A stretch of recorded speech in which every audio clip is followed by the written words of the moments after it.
I'll call the Missoula City Council meeting of July 24th, 2017 to order. If you please stand and join me for the Pledge of Allegiance. I pledge allegiance to the flag of the United States of America and to the republic for which it stands, one nation under God, indivisible, with liberty and justice for all. And let the record note that, with the exception of Ms. Bentley this evening, all council members are present. We have minutes of the meeting of July 17th with profanity removed.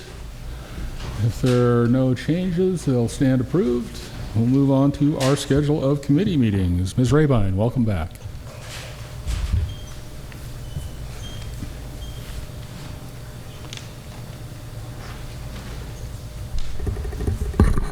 Thanks. I'm a little bit out of practice. So the committee schedule for this week, the Public Works Committee will lead off the festivities this coming Wednesday, the 26th of July, from 1:10 in the afternoon to 1:15. It's a short meeting. Public Safety and Health will follow from 1:20 to 1:40. The Administration and Finance Committee meets from 1:45 to 2:20. The Land Use and Planning Committee meets from 2:25 to 3:25. And the Committee of the Whole meets from 3:30 to 4 o'clock. And all of those meetings are being held here in City Council chambers. Just a note for the folks in our viewing audience and in the room tonight. Next week, July 31st is the 5th Monday of the month. And City Council only meets the first 4 Mondays of the month. So we're not going to be here next week. And there will not be any committee meetings the week of July 31st. Thanks. Thank you, Ms. Rabine. Any changes of the committee schedule? Seeing none, we'll move on to the general public comment portion of our agenda. This is your opportunity to comment on items not elsewhere on our agenda this evening. Any general public comment?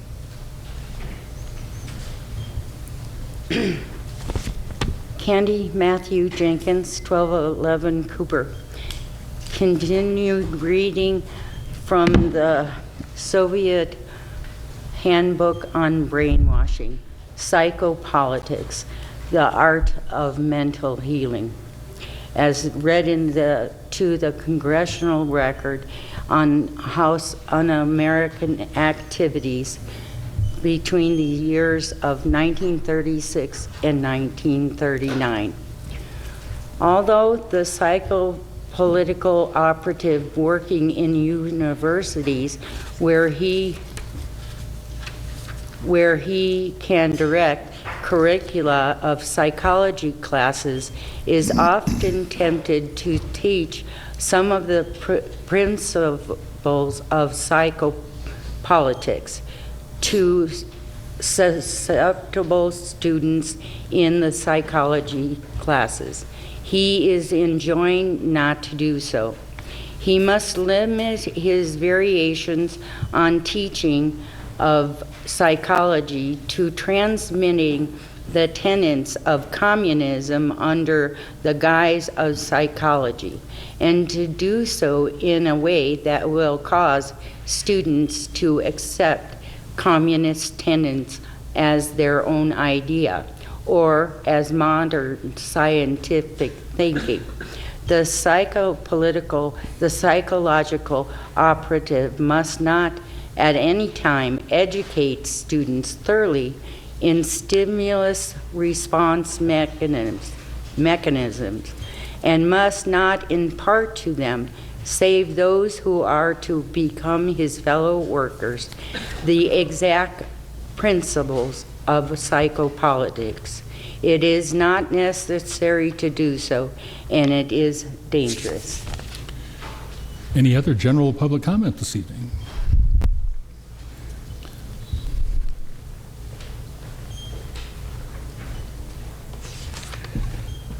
I'm Bob Moore. A couple of weeks ago, I attended the board meeting of MRA. They continue to give our money away in a good fashion. I made a comment when they were reviewing or making a motion for the $3.5 million to for the Marriott Hotel. This is the minutes that they wrote up from my comments. Bob Moore, citizen, asked Halliwan what they will do if they don't get approval for funding from the MRA.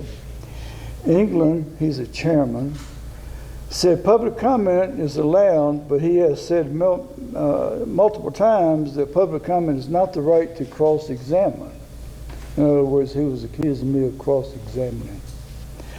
He told Halloran if he wanted to address the question, he could, but he was not required to. Halloran said it stresses the project for sure, and it would involve a recapitalization. Moore asked if MI would finish the contract. Halloran said it would delay it. So there you have another example where the funds are not needed at all. A statement, just like the shopping center people, said the project would be completed. So I ask you, why are you giving $3.5 million to somebody who doesn't need it? And the city would have the same benefit of building the Marriott Hotel, whether they paid a dime or didn't pay a dime. I don't see why y'all don't understand this. The paper, Independent, made this comment. When a resident attended the MRA meeting asked if Halloran would happen if he didn't get the $3.6 million, he asked for, if Halloran replied that it would stress the project. Now that's really a hard deal, because he would have, at this point, if the MRA said no, they would probably have to redo some paperwork, probably take a couple of weeks to redo the paperwork and still build the Marriott Hotel. Somebody please tell me why the city of Missoula is giving these developers such large amounts of money. Somebody please explain that to me. A letter to the editor. Save the granny, editor of the Missoulian. MRA would declare your grandmother blighted if it meant they could shovel more money on developers. Merck/Marriott developer asked for, receives a helping tax hand. That was the article they referred to. Another one, pick your poison. Corruption, not only do we have a $3 billion bank signing off on this TIF money, after they got $1.5 million in TIF money themselves 3 months ago, but we also have these new developers getting $3 million. He was referring to the Marriott project, and for what they don't feel, because we don't want them to feel stressed. Don't want to be stressed. That's 3.5 minutes, Mr. Moore. I'll finish. The city is $250 million in debt. Our taxes have gone up 95% the past 12 years, and there's no end in sight. Incompetence or corruption, take your pick, both are equally bad for your family, meaning the taxpayers in Missoula. Thank you. Any other general public comment this evening? Mr. Ballas.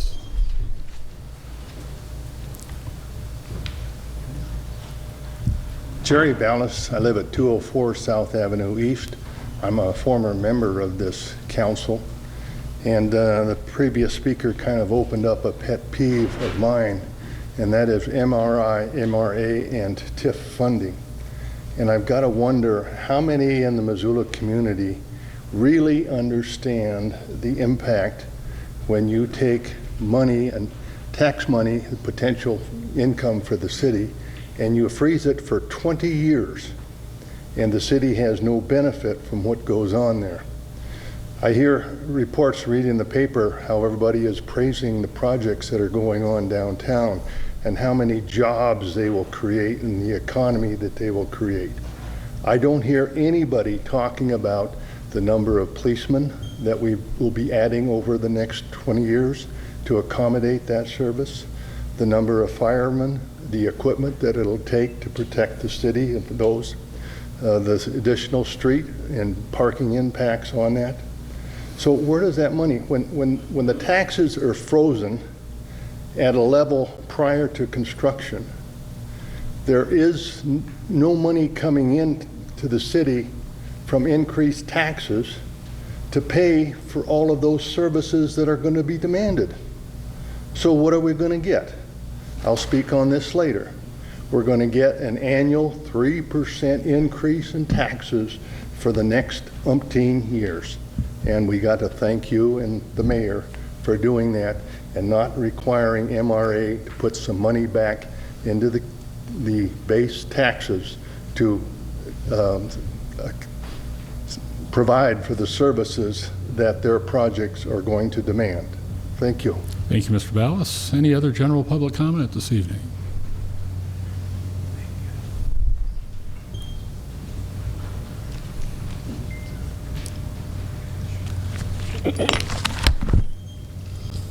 Good evening. My name's Marcy Hammond, M-A-R-C-Y, Hammond, H-A-M-M-O-N-D. Going to give you my minutes from the last time I was here 2 weeks ago. I've been getting sued by the city of Missoula for living in my RV. That would be this. City of Missoula against John Ulrich and Marcinda Hammond. Summons and complaint, public nuisance, permit, injunction. Thank you. Followed by when I was going to appeal all this and give my, because I'm a citizen, I have a right to make my side of the statement and everything. Well, Miss Townsend and Miss Susan Firth put it upon themselves to say that I didn't get my mail, but they said that I got my mail, and so they filed this July 17th. But this piece of paper says that I got it the 5th day of June, okay? 15th day of June. I'm not anything of a person of large intelligence, but I do know things of importance. I am being victimized by you guys, not you guys, but by your people. Your people. You're in charge of the city police department, are you not? Sir? Yeah, my job isn't to answer questions right now. It's for you But to you are in state charge your of the case, city. ma'am. So the cops called on me, ma'am, sir, you know who I am, and I did say my name. Sir, City Missoula, police came to my house. The same day I got this piece of paper, I got called on 2 other times. One, I was cleaning up my mess because I had to be moved. Then, not even 24 hours after I moved my RV, I had, what are you doing here? What are you doing here? Well, I happen to work at this place, and I happen to work, my son works at this place. Oh, no. There's employee parking. That was after 24 hours. The enforcers were at my parking lot, blocking us in, but they wanted us to leave. So how can you block us in and want us to leave at the same time? John said we were both at work, my son and myself. We were told to move. So today we went to Walmart parking lot. The Walmart employees said that the zoning compliance officers called them. Her name is Carmel Owen. Why would the Missoula zoning compliance officer call Missoula Walmart to wonder where I was parked? This is undeserved. I do not need harassment. It's undue. No one else is getting this harassment. Malicious persecution. My neighbor said this Kayleen lady, remember 2 weeks ago when I told you about Kayleen? There are 23 aliases. Do I have any aliases? 0. You're at 3.5 minutes, Ms. Hammond. No, you let other people talk longer. She's still Yeah, rummaging Ms. through our Hammond, I property, let you go through on our last trading. time, so please wrap it How can a up. criminal have more power than a person with no criminal background? Kayleen, 21 aliases, me, none. In fact, I went to the city council in 2012 after I spoke and spelled my name, and you guys still wrote it wrong. You think you can make a comment that the news people help you with? Oh, no one shows up for the budget proposal. You won't listen to the people of Missoula anyway, Mr. Mayor. You are an alcoholic. You say yourself you're an alcoholic. You have addictive tendencies. Stop them. One is buying things that you don't need to be buying. Point of order. Thank you. Bye. Point of Thank you, order. Ms. Hammond. Any other general public comment this evening? Yes, sir.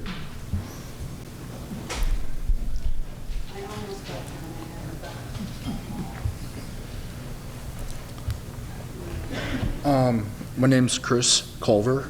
Culver. Been living in Missoula here for 42 years.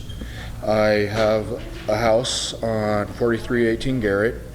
I pay my property taxes. I have a mortgage. I'm a single dad with 2 kids.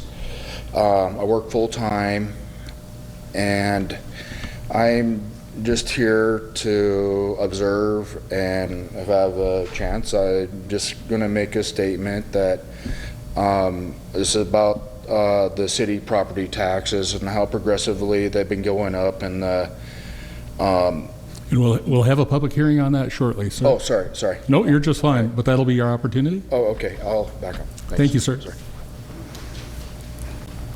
Any other general public comment this evening? Mr. Redfern. Mr. Mayor, members of the council, Sam Redfern, 4797 Audrey Court.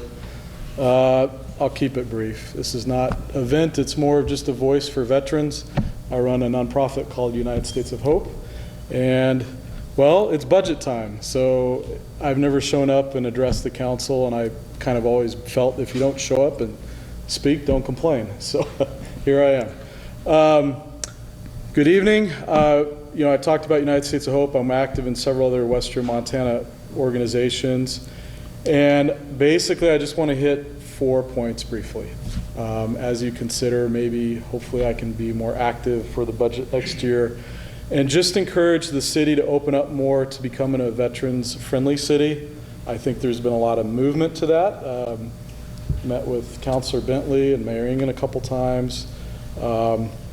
And they have shown leadership, but I want to encourage all members of the council. You have a lot of veterans in this community, as you know, and want to encourage you to be kind of branded that way as the university's done. These issues I'm talking about are kind of pertain to our membership of our organization. I don't speak tonight on behalf of the organization, just as myself. The criminal justice reform issues facing the city is one of the issues for veterans. I know there's some debate over the jail diversion. I'm here to add a voice to say we've had veterans incarcerated in this city. Even though we do have a good vet court, the justice court here is overwhelmed. The jail is crowded. We really need to be thinking about as a city what the causation is and what the solutions are for that. I'm greatly concerned about the justice court situation in Missoula. I really am. The refugee issue. I am engaged to a refugee from Africa, so it's near and dear to my heart. Slow down and move to the center. That's where our organization, our members, and our vets have said. I understand that we have a place for that discussion, and the city wants to be open, but consider a balance of student exchanges, sister city relationships. I got to speak to 20 Iraqi students on a 2-week IYLP exchange that were here, and one of the students stood up in front of her peers and said, "Thank you to all American soldiers for your efforts in Iraq. We would not have this exchange opportunity without those sacrifices."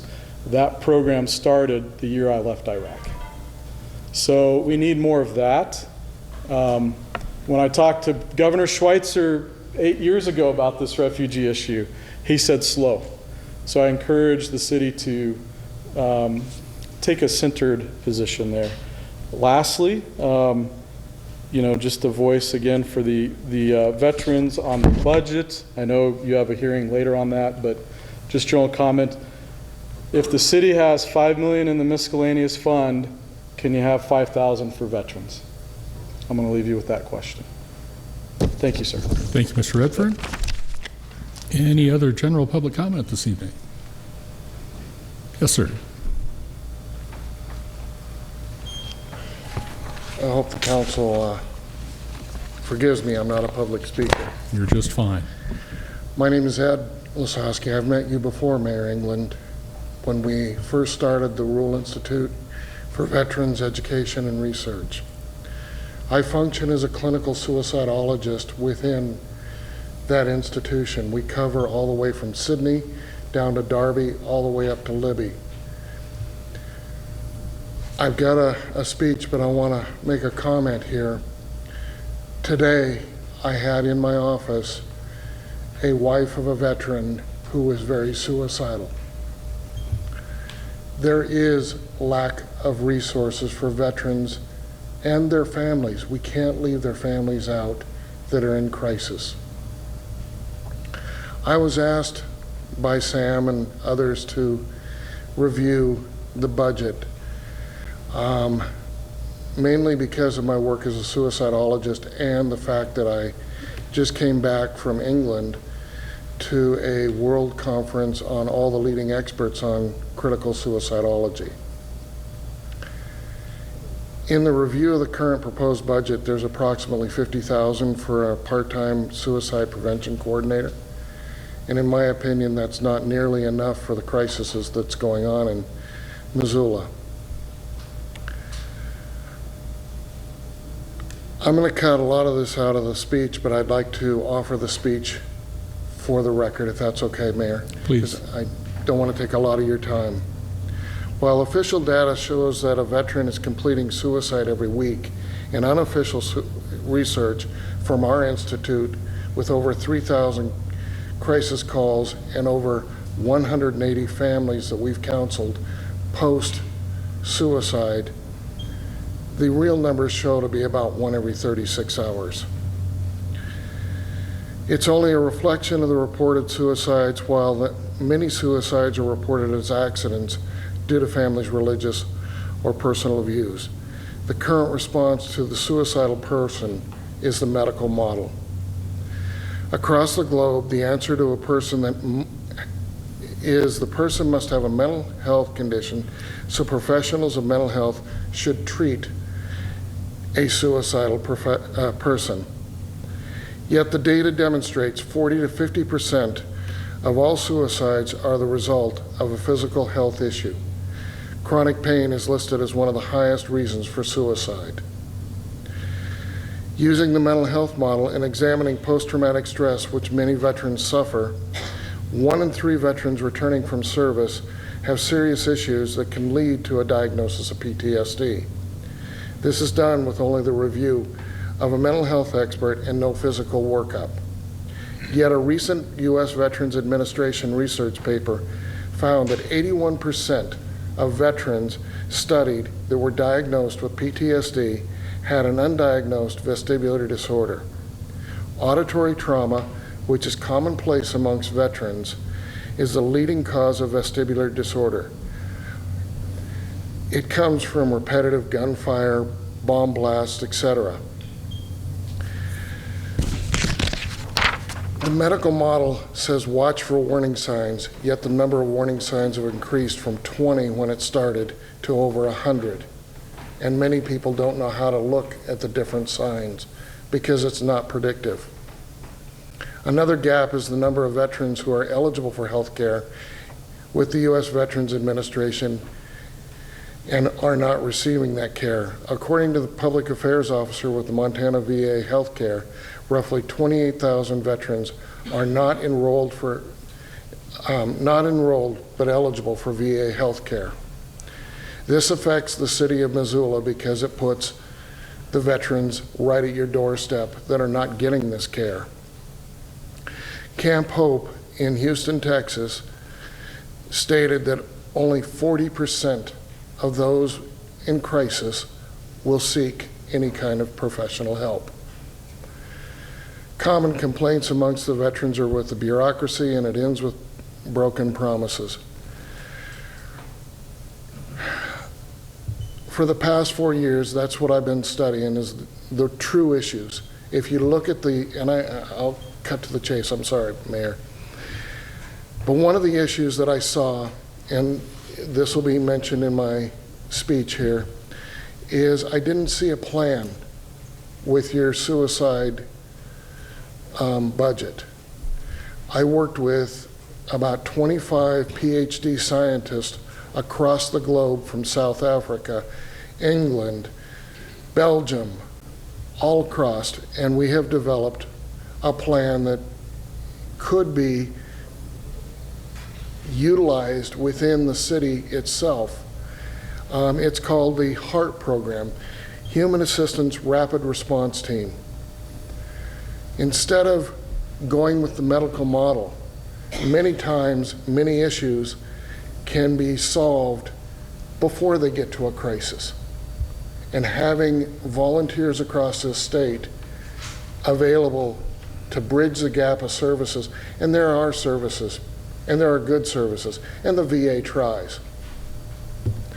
So the reason for me to stand here before the commission, besides making a fool out of myself, is to ask that you spend the money wisely and that you do it in a way that's going to be effective, not just for this year, but for the years coming. Thank you, Mayor. Thank you, sir. And you've not made a fool of yourself at all. Any other general public comment this evening? We can just grab that from you. Thank you. Yes, sir. All right. Good evening, Mr. Mayor, ladies and gentlemen of the council. I just want to start off by thanking you all for your service. I know especially in the last couple of meetings, it hasn't always been the smoothest sailing for you guys, but I just wanted to thank you before I get into my spiel here. So as many of you guys might know, my name is Jesse Ramos, and I'm running for City Council in Ward 4. A lot of you might know that my career is in financial services here in Missoula at a local firm. And because of this, my days are often spent reviewing budgets, planning for clients, for Missoula citizens, and for businesses here in town. And as part of my job, I'm exposed to financial advisors, some of the brightest professors in the business, and some of the brightest economists. And all that being said, I study very diligently under these people, but a lot of these parts of the budget do not math out to me. And I just have a few minutes. I just want to touch briefly on some of those points. So, sir, if you're going to address the budget, we'll actually have the public hearing shortly. All right. Thank you. Great. Thank you. Any other general public comment this evening?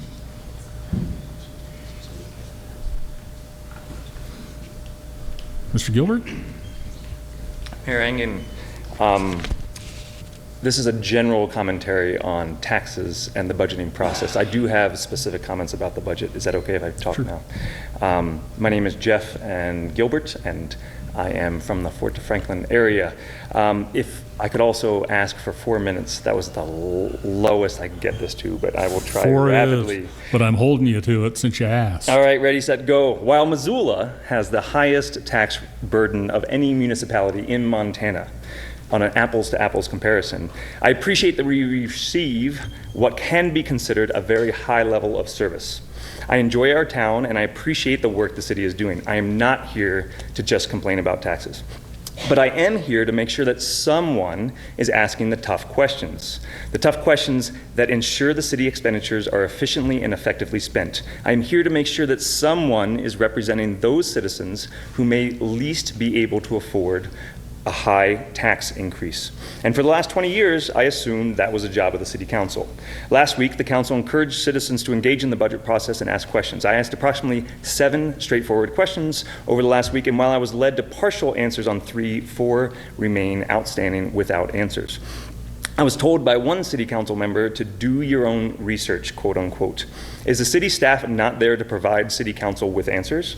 Regardless, I've been to the meetings in the last week. I've read the 372-page fiscal review. I've reviewed research presentations on the Missoula tax and even spoken to the author of that research, Professor Adam Bozeman. I have spoken to the head of the Department of Revenue, and I've emailed you and your council, and I believe I am doing my own research, yet most of my questions remain unanswered. So it's a difficult process to go through. Because I believe that these questions are fundamental, basic questions that need to be asked and answered before any budget is approved, I implore the city to delay their vote on the budget this evening until you have adequate information to make an informed decision. The council chair last week asked that if citizens have concerns to be specific about the area in which they're concerned about in the budget. First, I asked about the fire department's budget. The only response I got from the city council was, quote, in my tenure, we've received no presentation on how our police and fire expenses stack up to other towns. How can you approve a department's budget in the vacuum without having information to compare its efficiencies and costs? My second question was about total healthcare costs. There was not a single response actually related to my question. Thirdly, and most importantly, I asked about data regarding property taxes as a percent of income. Specifically, I have concerns that low and fixed income residents of Missoula who may or may not be able to receive tax assistance are being overburdened. There was no answer from either the council or the city finance staff. How can you approve a general tax increase if you do not understand the impact on low and fixed income individuals? These are your constituents that you need to represent the most. They have no understanding or limited understanding of the budgeting financial process. And because I believe that these questions are fundamental, I again ask the city to delay their vote this evening. Depending on the mill levy report to be delivered in early August, some individuals' taxes may increase substantially more than the 4% being presented, which, by the way, is twice the annual rate of inflation. So, in the mayor's June letter with the budget, he stated, quote, if revenues increase significantly, we'll bring further recommendations to the council for consideration. In all, our new requests Mayor, requiring tax revenues, I'm sorry, all which have merit, I have a point of total order. $6.1 million, which would require a tax of 18.4. In the event that revenues exceed our expectation, council will have an opportunity to revisit all these requests at its pleasure. The last 30 seconds. I have serious concerns that the budget process has misrepresented the potential increase, and the city may allocate additional funds at a later date when fewer people are paying attention. The mill levy will be known by August 5th, and with that information, together with the answers to other fundamental questions, I've only asked a few, I think that'll give you an informed perspective. And again, I ask the city to delay their vote on the budget this evening. Thank you, Mr. Gilbert. 425. Any other general public comment this evening? Mayor, and can I have a point of order? That was a 4-minute testimony on an item we're having a public hearing on the budget. I'm aware, Ms. Marler. I'm doing my best. Thank you. It could go off the rails at any moment. It won't. Any other general public comment this evening? All right. With that, ladies and gentlemen, we'll move on to our consent agenda. Items on that agenda were approved unanimously in council standing committees, and we save a little time on Monday evenings by considering those items all at once. Thanks, guys. Ms. Rabine will read the list of consent agenda items aloud, so those in the audience and those at home will know what we're considering, and we'll take comment on those items before we vote. Looks like tonight's consent agenda has 13 items, and the first item is the approval of claims. Claims are the city's accounts payable, and approving those in the amount of $771,258.80 for checks that are dated July 25th, 2017. Number 2 are to approve claims related to the water acquisition in the amount of $77,825.36. Number 3 is the first reading and preliminary adoption of an ordinance to set a public hearing for August 14th, 2017, and preliminarily adopt an ordinance rezoning Block 5 of the McQuirk Edition. It's 1.09 acres for the public library in Section 22, Township 13 North, Range 19 West, from C1-4 Neighborhood Commercial and B2-2 Community Business to CBD, which stands for Central Business District 4, based on the findings of fact in the staff report, and refer the ordinance to the Land Use and Planning Committee. Number 4, flip the page. It looks like that was a two-parter. Block 6. Yes, it is a two-parter. So there's two parts to that item. A second ordinance that's also under first reading and preliminary adoption, and that's to also set another public hearing on August 14th and preliminarily adopt an ordinance that rezones Block 6 of the McQuirk Edition for the public library in Section 22, Township 13 North, Range 19 West, from RM 1-35 Residential 1, which is a multi-dwelling zoning district, to Central Business District -4, based on the findings of fact in the staff report, and refer that ordinance as well to the Land Use and Planning Committee. Number 4 is first reading and preliminary adoption of an ordinance to set a public hearing on August 14th and preliminarily adopt an ordinance to rezone property that's legally described as the North 90 feet of Lot 10 and a portion of the vacated street, which is 7,400 square feet in the Lowe's addition, in Block 1 of Section 20, Township 13 North, Range 19 West. In English, that's 1541 South 3rd Street West. And we're proposing to rezone that from B2-2 community business to C1-4, which is a neighborhood commercial zoning district, based also on the findings of fact that are in the staff report and referring that ordinance to the Land Use and Planning Committee.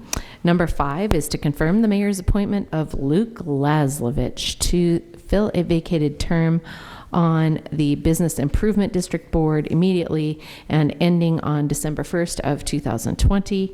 Number 6 is to adopt a resolution levying a special assessment and tax upon property for annual weed assessments to reimburse the city for hazardous vegetation and nuisance weed cut orders that were performed last year in 2016 in a total amount of $1,016 pursuant to Section 7-22-4101 of Montana Code Annotated and Section 8-40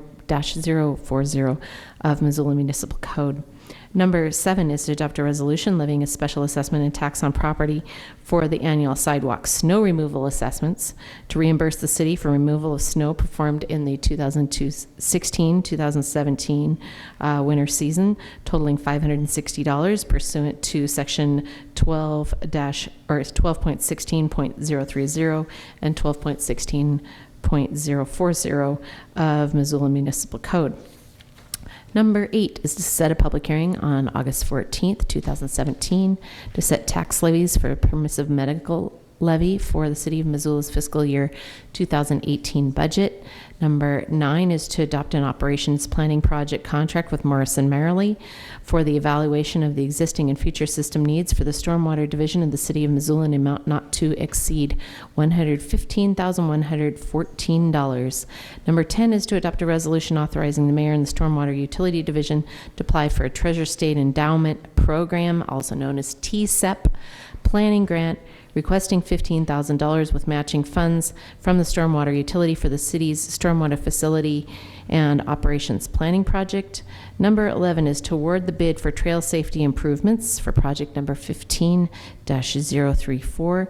It's for Bitterroot Branch Trail crossings to Knife River of Missoula, Montana for the sum of $228,000, $228,228, easy for me to say, and authorize the return of bid bonds. Number 12 is to set a joint Missoula City Council meeting and Board of County Commissioners public hearing on August 21, 2017 on a resolution to expend $175,000 of the city's portion of 2006 open space bond proceeds toward the purchase of a conservation easement across 160 acres of agricultural land and open space on the Oxbow Cattle Company property that's located in the Miller Creek area of Missoula, and pay a portion of the transaction costs associated with purchasing that conservation easement. And finally, number 13 is to adopt a resolution of the Missoula City Council amending Resolution 6910, which expanding the Clark Fork River market boundaries to include South Patty Street from the southernmost extent of the southern entrance of the Bank Street parking structure to the south end of the street, as shown in Exhibit A on the resolution. Thank you, Ms. Rabine. Any questions or comments from council members? Mr. DeBart? So I wanted to make a comment regarding item number 3, which is the rezoning for the library and the adjacent parcel. And I know that these two public hearings and motions are linked as a function of relationship with the library and the adjacent landowner that facilitated a land swap. But I just wanted to make sure that everyone realized that there's no legal requirement for these things to be related. And in fact, that we may, as this moves forward, look at them. Obviously, we will look at them on their own merits, but address them individually as well, and address whether or not those zoning requests make sense together or whether we could handle them separately. Further discussion? Anyone in the audience care to comment on the consent agenda?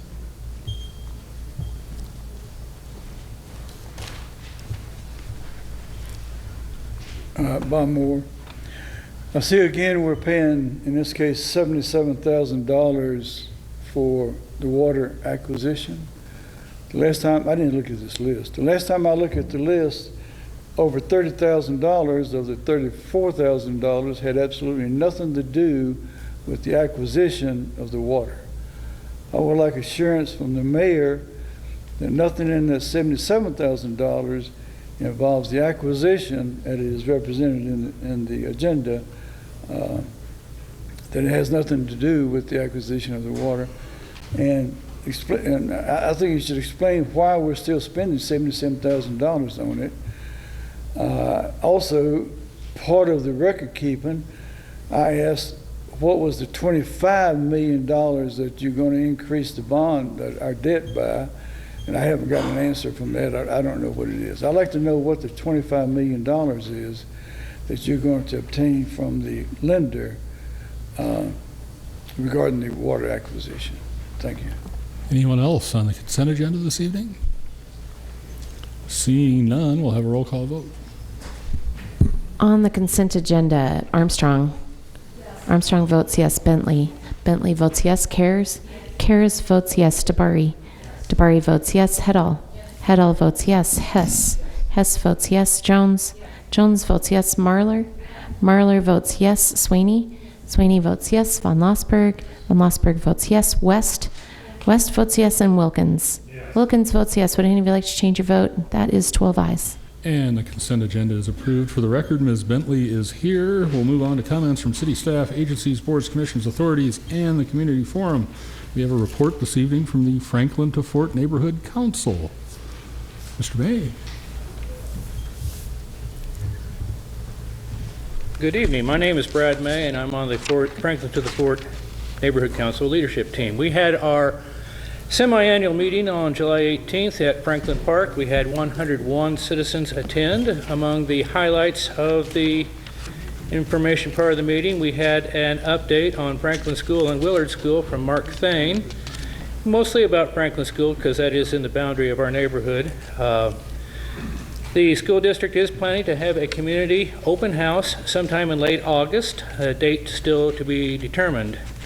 We're anxious to look on the inside. It looks great from the outside with the landscaping, with trees, shrubs, and sod and irrigation. It's looking really, really good, especially in this hot summer. It's nice to see green grass. Officer Ethan Smith from the police department told us about the neighborhood watch. Basically, it was if you see something, say something. Dave Grace, the planner, talked about the sidewalk inventory. He was recruiting volunteers who would be equipped with tablet computers, pads, with a special app where they could walk the streets and quantify the conditions for a survey which will be published later. Next was a new park, now known as Montana Rail Link Park. We can say that in public now on Johnson Street. Annette Marchessault from the development agency did the presentation. There will be a community-wide park design workshop facilitated by Donna Gockler on August 1st at Sovereign Hope Church. We're going to be putting out sandwich boards on the street corners to publicize this, and we're also publicizing it on a social medium. The Invest Health Update is a project we've been working on since last fall. Lisa Bekshevitz and Kaya Peterson presented a summary titled A Tale of Three Neighborhoods, a Study in Health Equity, based on the neighborhood walkabouts and an online and mail-in survey. By the way, 3 neighborhoods participated, and Franklin to the Fort had the highest participation rate. The project has applied for a CBDG grant to rehabilitate and improve sidewalks in 3 locations in our neighborhood, and that will be dependent on suitable funding. Neighborhood trees. We're all aware that the urban forest is dying with all of the Norway maples reaching the end of their lifespan. Chris Boza has been working with neighborhood committees to come up with a select palette of 25 to 30 species of trees that would be suitable for each neighborhood. So neighborhood volunteers have been working on this. Later, there will be a public workshop in which the general public will be able to come in and express their preferences among those 25 or 30 tree species. We elected 2 new leadership team members, Brandy Whitney and Chris Chitty. We're looking forward to getting to know them. We had a question and answer with Marilyn Marler and Michelle Carers, and we always appreciate your presence at our meetings. So, in summary, we have, or will soon have, a new school, a new park, new sidewalks, new trees, and new team members. And, we have a new citizen. I said 101 citizens. Michelle brought baby Rosemary to the meeting. Was that her first meeting? Yeah, okay. Well, I got to talk to her, and she smiled at me, and we'll have to nominate her for the leadership team in about 18 years. Thank you. Thank you, Mr. May. Well, hunch that's not Rosemary's last meeting either. We'll move on to special presentations. We have one in the form of a proclamation this evening, ladies and gentlemen. The Missoula KOA Campground has served the traveling and vacationing public since 1967 and is celebrating its 50th anniversary on July 29th, 2017. Whereas Marjorie Frame, the late Elmer Frame, and Lori Frame Wisby operate the business today, a franchisee of the KOA Campgrounds of America. The Missoula KOA is part of America's largest RV and campground system.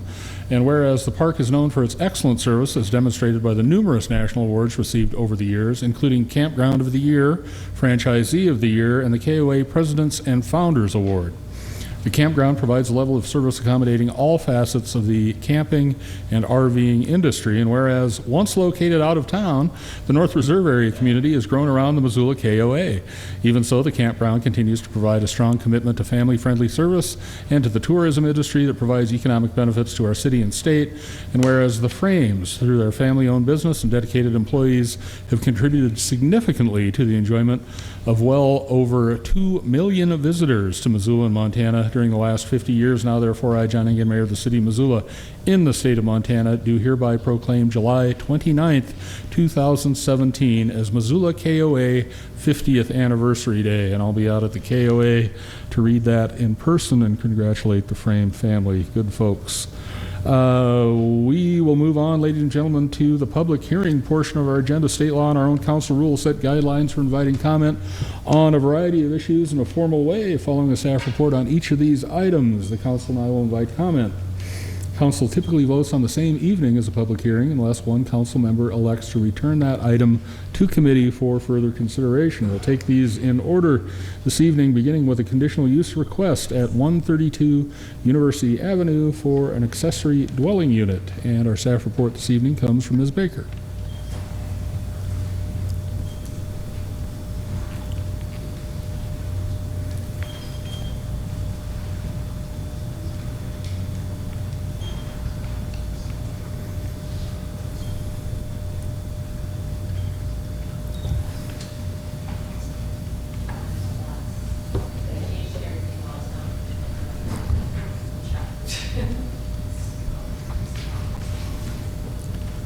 Let technology catch up with you.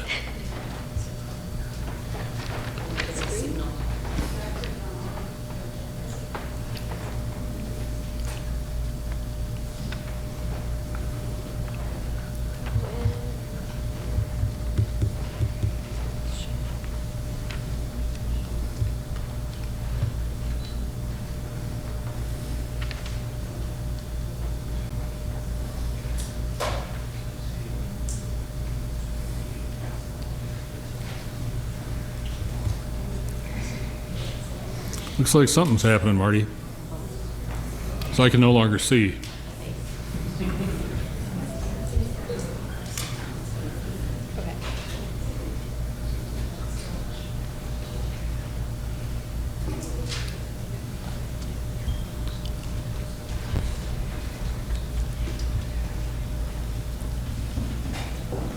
This is the vision test part of your evening?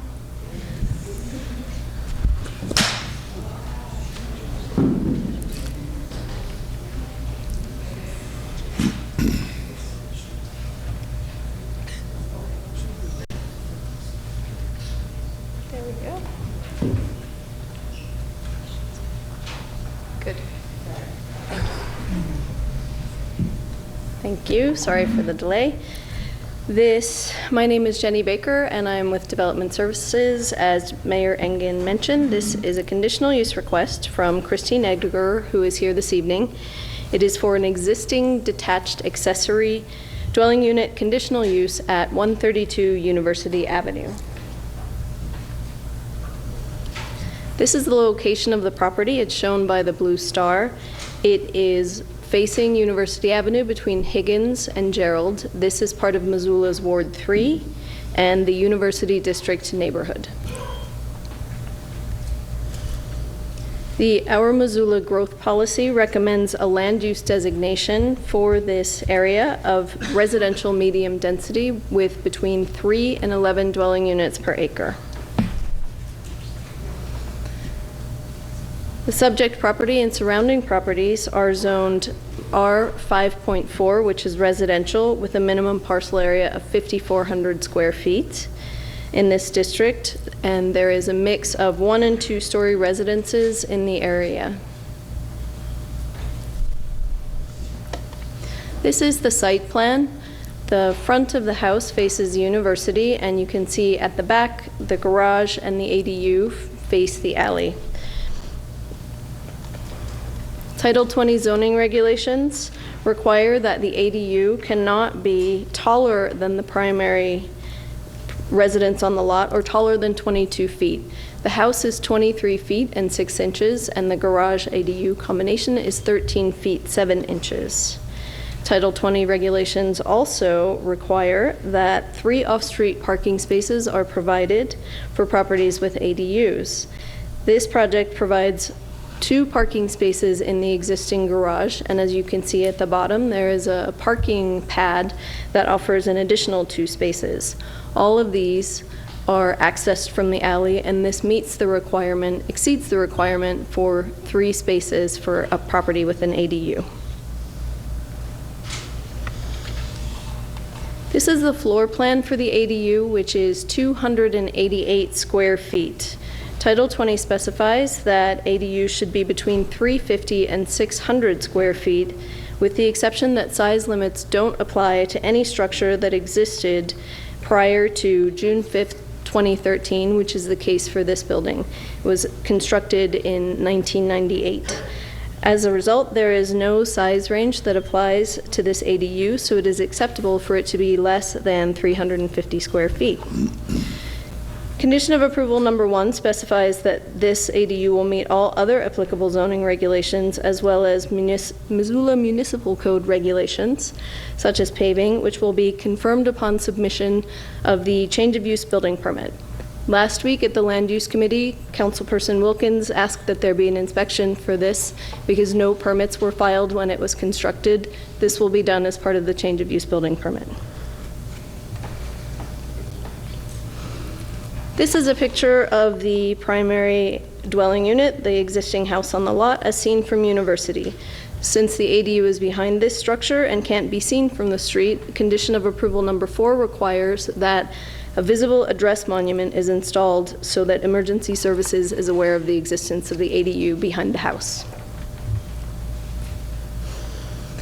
Here is a picture of one side of the garage. Actually, you can see the 2-car garage entrance there. You can also see that the exterior finish of this structure matches with that of the existing house. And here is a picture of the other side where you can see the entrance to the ADU that faces the parking pad. This pad will be paved as part of this project. Finally, in looking at the review criteria to consider with this conditional use request, they are whether the project meets all applicable zoning regulations, and it does, whether it is compatible with the character in terms of site and building design, it is compatible with the existing residence in terms of the design and the finish, and it generally fits in with the scale and design of the surrounding structures in this neighborhood. Whether it's compatible with the operating characteristics, this is a residential use, the same as all of those surrounding it. And finally, if it meets traffic safety requirements, any additional nominal traffic generated by this project won't pose inconvenience or detriment to the traffic patterns or traffic safety in this area.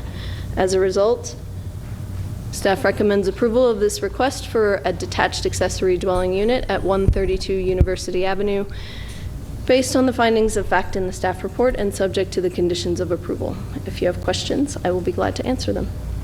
Thank you, Ms. Baker. With that, I will open the public hearing. Would anyone like to speak on behalf of the applicant this evening?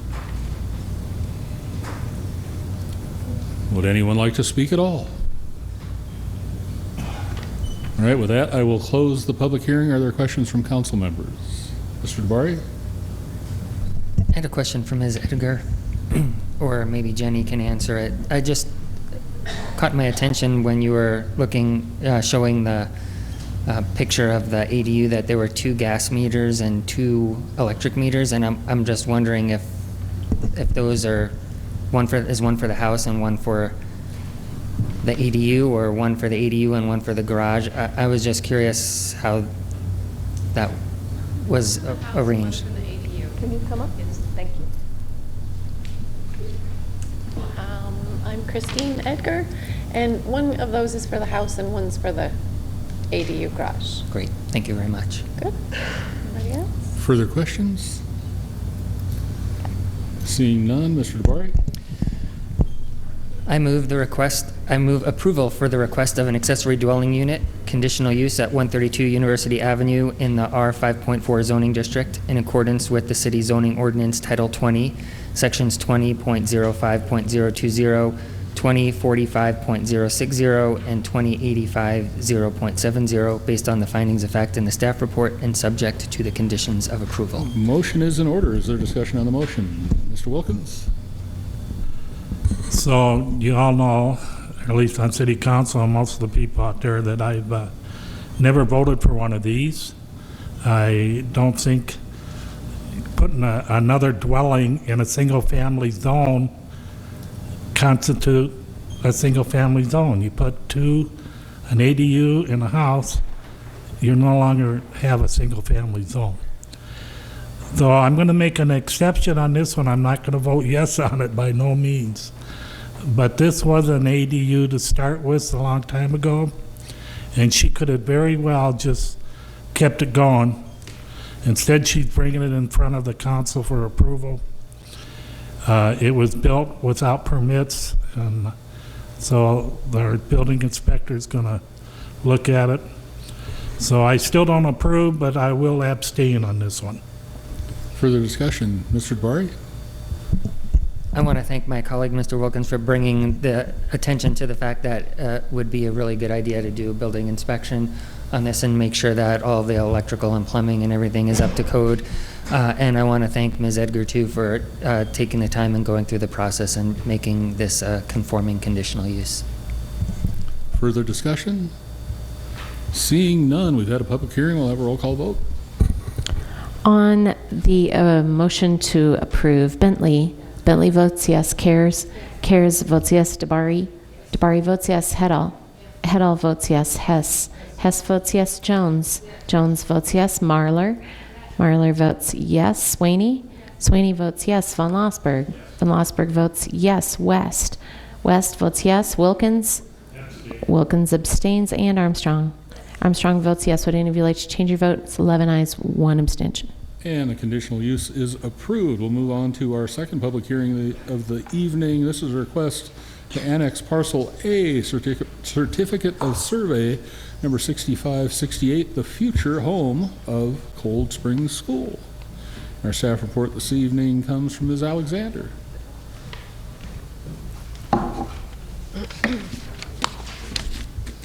Good evening, Denise Alexander from Development Services.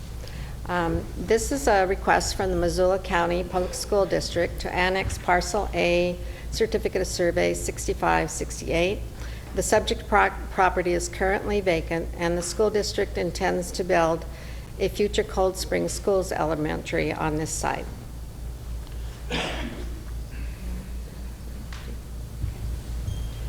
The subject property is approximately 8 acres and is located west of Lower Miller Creek Road and north of Big Fork Road.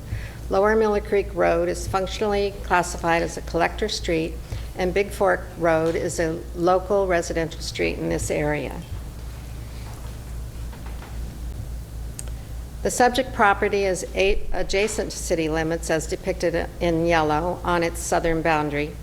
The northern half of Big Fork Road right-of-way on the south boundary of the parcel is not included in the annexation because it was previously annexed into the city in 2004 when phases 5 through 7 of Maloney Ranch subdivision was annexed.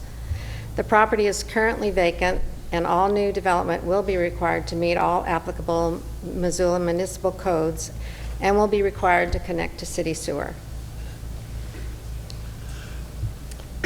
Title 20, which is consistent with state law, permits municipalities to assign city zoning at the time of annexation as long as the zoning meets any of the following 3 criteria: city zoning that is comparable to the existing county zoning, authorize land uses that were approved by county officials, or be consistent with the land use and zoning recommendations as set forth in the growth policy.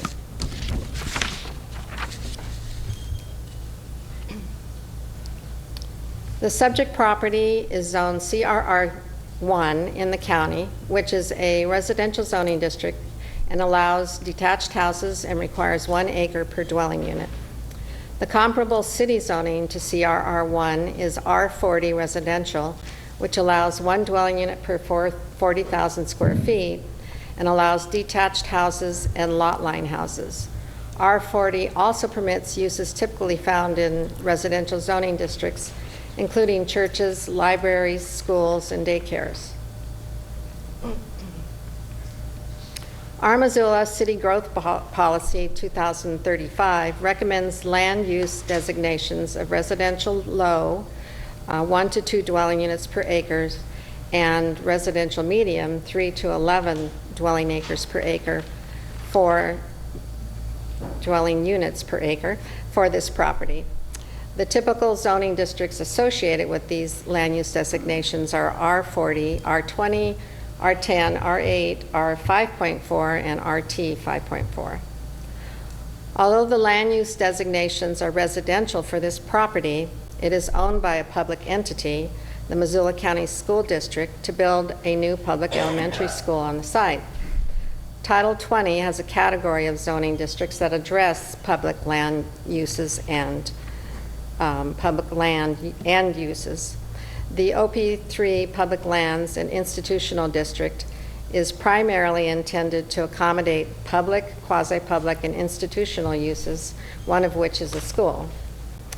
Our Missoula City Growth Policy 2035 also has a section that addresses special purpose land uses that complement the community's development activity with spaces such as parks, conserved lands, public facilities, and large school lands.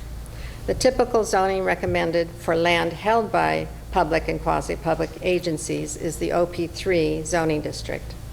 Staff recommends OP3 zoning based on the public ownership and the plan to use the property for a public school site. On July 10th, the council approved a resolution of intention to annex this property, and this public hearing was advertised in the Missoulian on July 9th and July 16th. Tonight, staff recommends adoption of the resolution to annex the property and zone it OP3 Public Lands and Institutional District. That's the end of my presentation. I'd be happy to take any questions, and there are also representatives from the school district here in the audience. Thank you, Ms. Alexander. With that, I will open the public hearing. Any representatives from the applicant care to speak to the annexation this evening? No, fair enough. Anyone else care to comment on the annexation?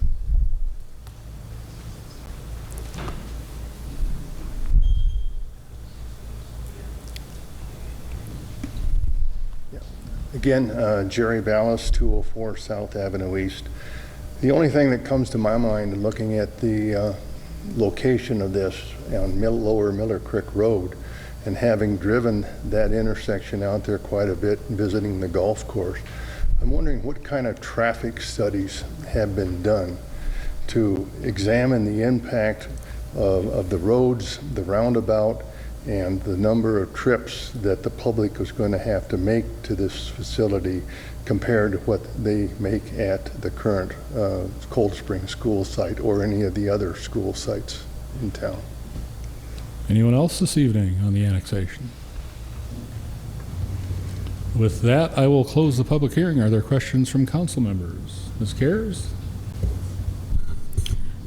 Ms. Alexander, can you address Mr. Ballas' question? The only thing I know is that the roundabout has the capability to become twice as big or a double lane, one of the two, but could you address his question? I cannot address any particulars about the roundabout. However, I do know that we've had several meetings with the school district and their architects, and have talked about mitigation around the school frontages and everything to make sure that the accesses and where the parking is going to be, and looking at putting curbing along the south side of the street to help with mitigation for getting in and out of the school in vehicles and pedestrians. Thanks. Can I ask a different question? Ms. Cares? Mr. Thane, this is on topic. I heard that you are renaming the school, and I wanted to know how that's going to happen. Totally not on topic. I mean, Cold Spring School. Okay. Thank you. I'm Mark Thane, Missoula County Public Schools. The name Cold Springs is actually a historic reference to the current existing Cold Springs School, which consisted originally of a one-room schoolhouse and then multiple additions. Additionally, it's a geographic reference to the springs that actually exist in that area. So it's anticipated that the name Cold Springs will stay with the existing facility. This fall, we'll actually put together a process that will publicly solicit input with regard to naming. Right now, we're doing some research on all the school names in the community. We'll use that as a basis, solicit from the Cold Spring students and community suggestions. We'll have a committee vet those suggestions. Ultimately, the school board will make the determination of the name. Mr. DeBari? Ms. Bentley? My question's for Mr. Thane also.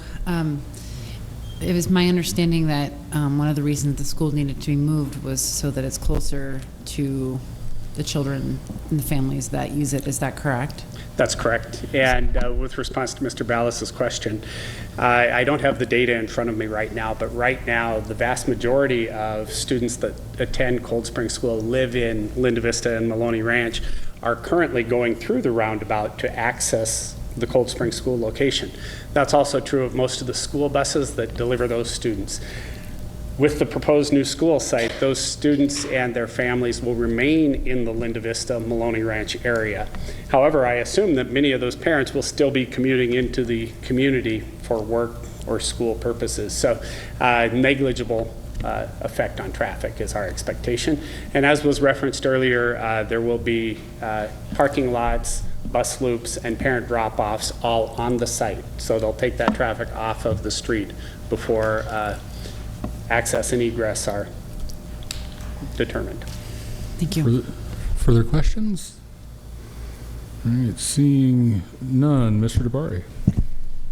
I move adoption of a resolution to annex Parcel A, COS number 6568, accepting the portion of the parcel along the southern boundary of Parcel A encompassing the public road right-of-way that was annexed as part of Resolution 6818, and zone the subject property OP3 Public Lands and Institutional based on Title 20, Section 20.85.040 I2C. That motion is in order. Is there discussion on the motion? Seeing none, we've had a public hearing. We'll have a roll call vote. On the resolution to annex, Cares votes yes. DeBari votes yes. Heddle votes yes. Hess votes yes. Jones votes yes. Marler votes yes. Sweeney votes yes. Van Lossberg votes yes. West votes yes. Wilkins votes yes. Armstrong Armstrong votes yes, and Bentley. Bentley votes yes. Would any of you like to change your vote? That's 12 ayes. And the annexation is approved. Move on to our third public hearing of this evening. This is on a resolution adopting the 2016 Bicycle Facilities Master Plan. And our staff report this evening comes from Mr. Wilson.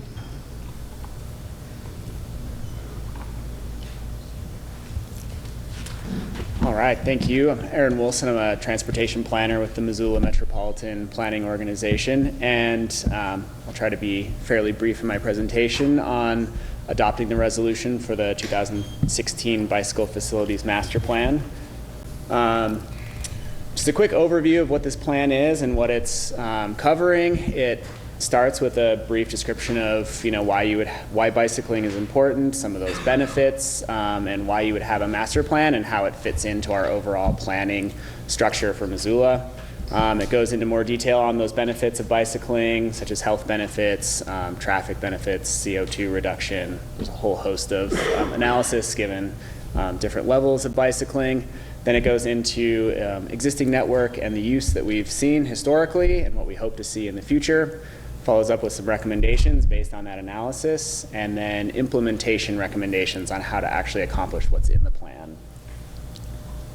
So this is kind of an end cap to a long process that we've been through over the last year or so. We started planning back in November of 2015 with a kickoff, followed that up with a lot of public involvement, evaluation of our existing system, coming up with some recommendations, more public involvement, drafting the plan. It was adopted by the Transportation Policy Coordinating Committee in February of this year. And so now this is kind of the final step for the City Council to adopt the plan and get it into record. So just a little bit more about where this plan fits into other planning documents in Missoula. So kind of the overall plans we have for the region or the city are the growth policy, which covers land use, some transportation, a whole host of different things. We also have the 2016 Long-Range Transportation Plan that covers sort of the big picture of transportation for the region. It covers all modes. It has a lot of kind of general big picture detail. Then one step down below that, we have the Active Transportation Plan, which covers kind of bigger policy questions, looking at bicycling, walking, those active modes of transportation. So then this plan would be kind of one step below that, which gets into actual facilities and what infrastructure we would need to put in place to meet the goals in those other plans. So kind of the same, we're starting to work on the pedestrian master plan. Again, that's a facilities plan looking at those specific improvements that fit into the overall policy goals or help us accomplish those. The core of this plan is a series of network recommendations, networks improvements such as bicycle lanes, greenways, shared use paths, and also key intersection improvements to help people get across some of those barriers like our larger arterials like Brooks and Reserve and Russell. So I won't go into too much detail on these projects, but that's kind of the core of the plan. There are details on all those projects, and kind of the new focus in this plan for Missoula would be neighborhood greenways. It forms kind of the core of that network. Those are low stress, low volume facilities. They're relatively cost effective because you're not doing a whole lot to the street because there's already low volumes on those, and are really excellent for bicyclists of all ages and all abilities. And then you pair those with intersection improvements to get across those barriers, and you start to connect Missoula with those low stress facilities. And that's kind of really what this plan, again, is trying to accomplish, connecting all of Missoula with that low stress facilities. So appropriate for bicyclists of all ages, all abilities. Typically those are neighborhood streets. Currently you can't get very far before you get to a barrier or someplace that doesn't have the appropriate facilities.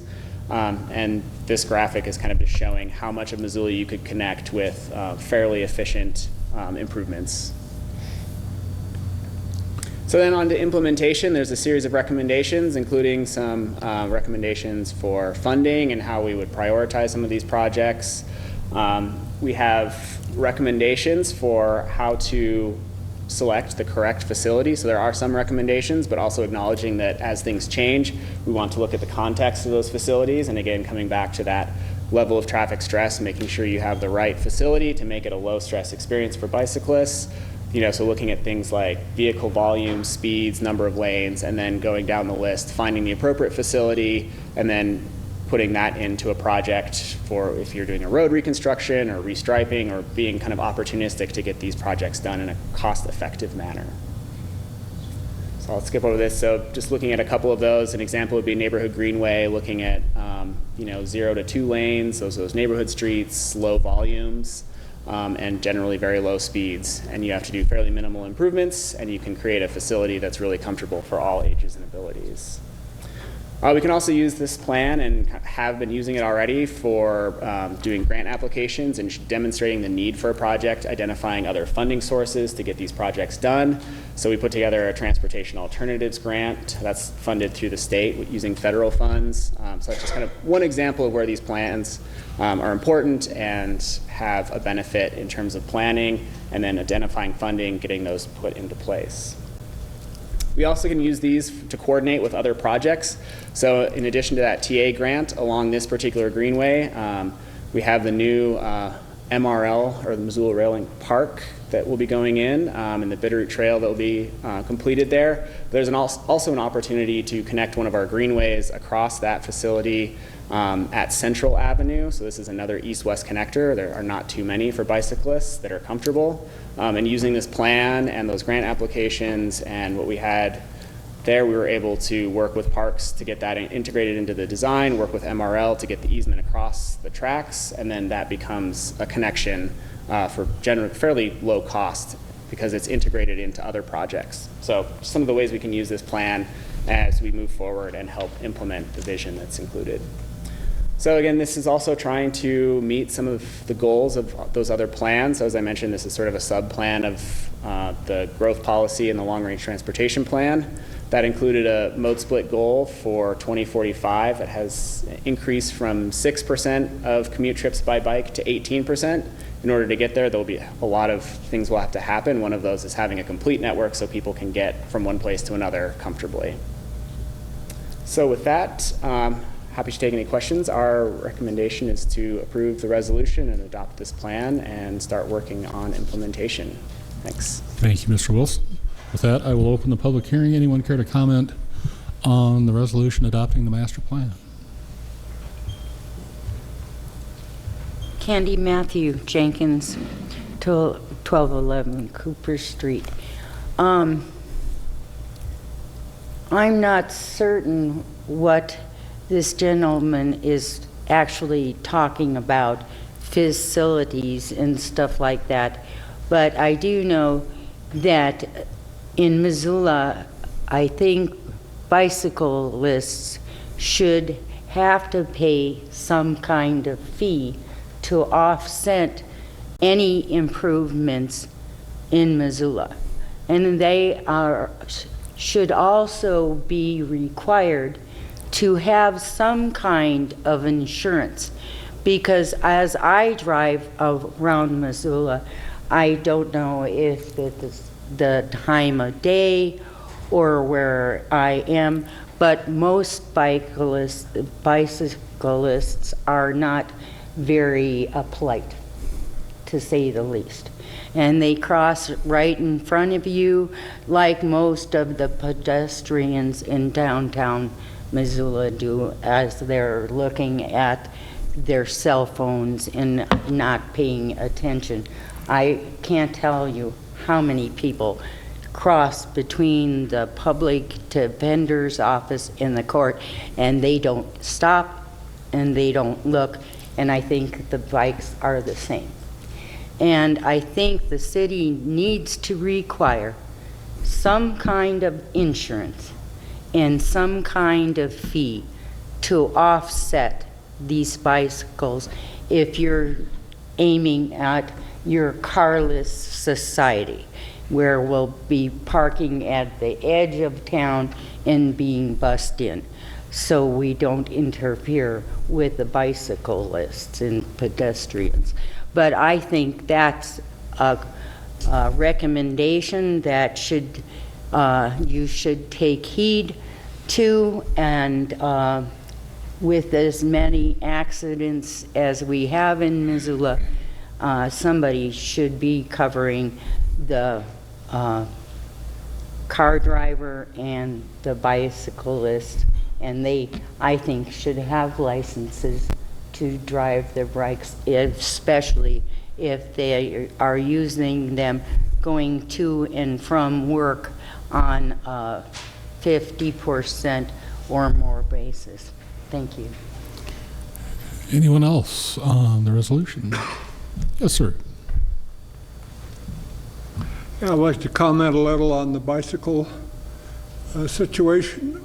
If you'd tell us your name for the record, sir. Okay, I'm Louis Reese. I live at 4100 condominiums. Thank you, sir. I notice when I'm driving that you have the bicycle lanes right against the turning lanes for the cars.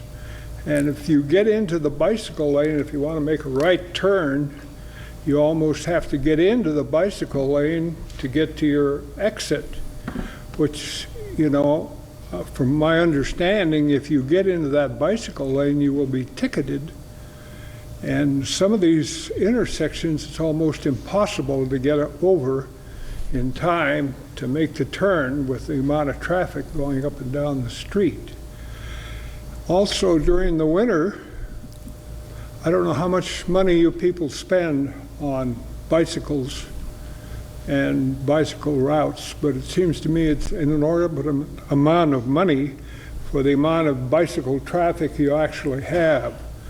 In the winter, you don't plow your streets. I don't understand that at all.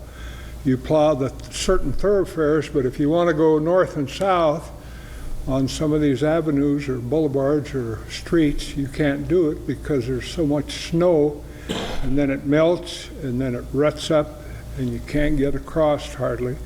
And then also the bicycle lanes aren't plowed in the wintertime anyway, and I don't know how you can just barely get by on the streets with your car, let alone a bicycle coming along.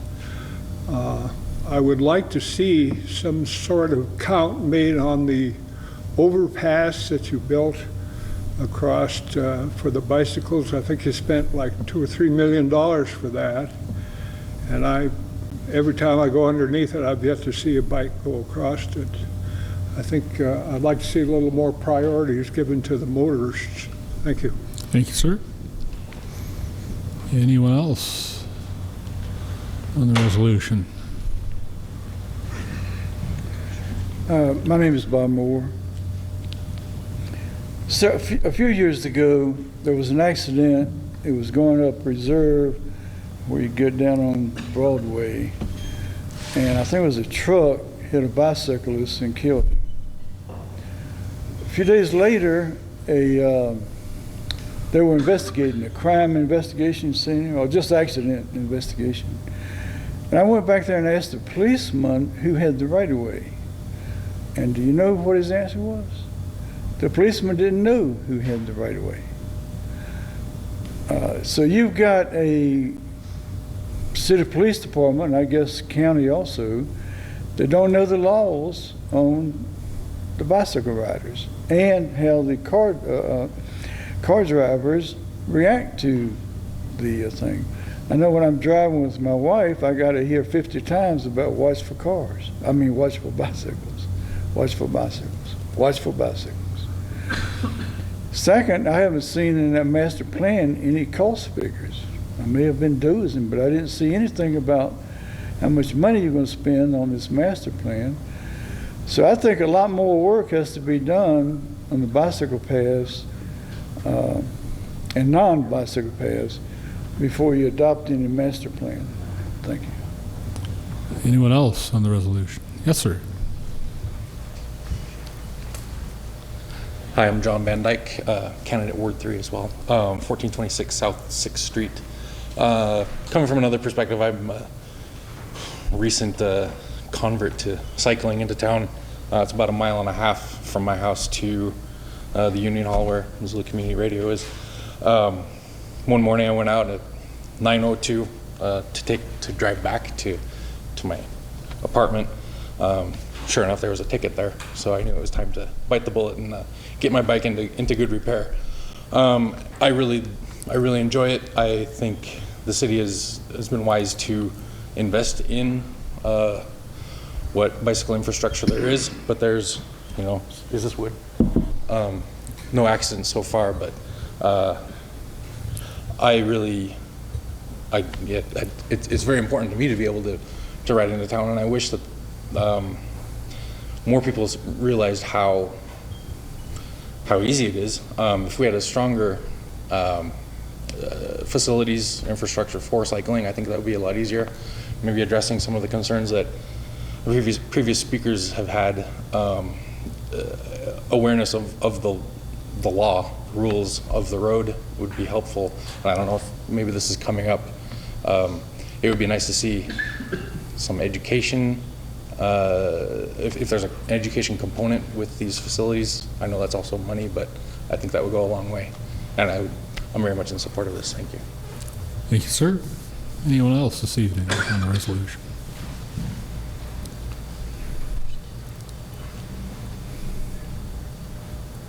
Jerry Ballas again, 204 South Avenue East. I'm not going to come down here very often, so one I'm due, and I guess I'm going to voice my opinions on things. The question I have, you're adopting a bicycle plan. I don't know, is there a cost impact to this? I really came down here to look at budget issues, and so I would think before you really adopt a plan, you would have some idea what the potential cost impacts are going to be to the taxpayers in the cities down the road.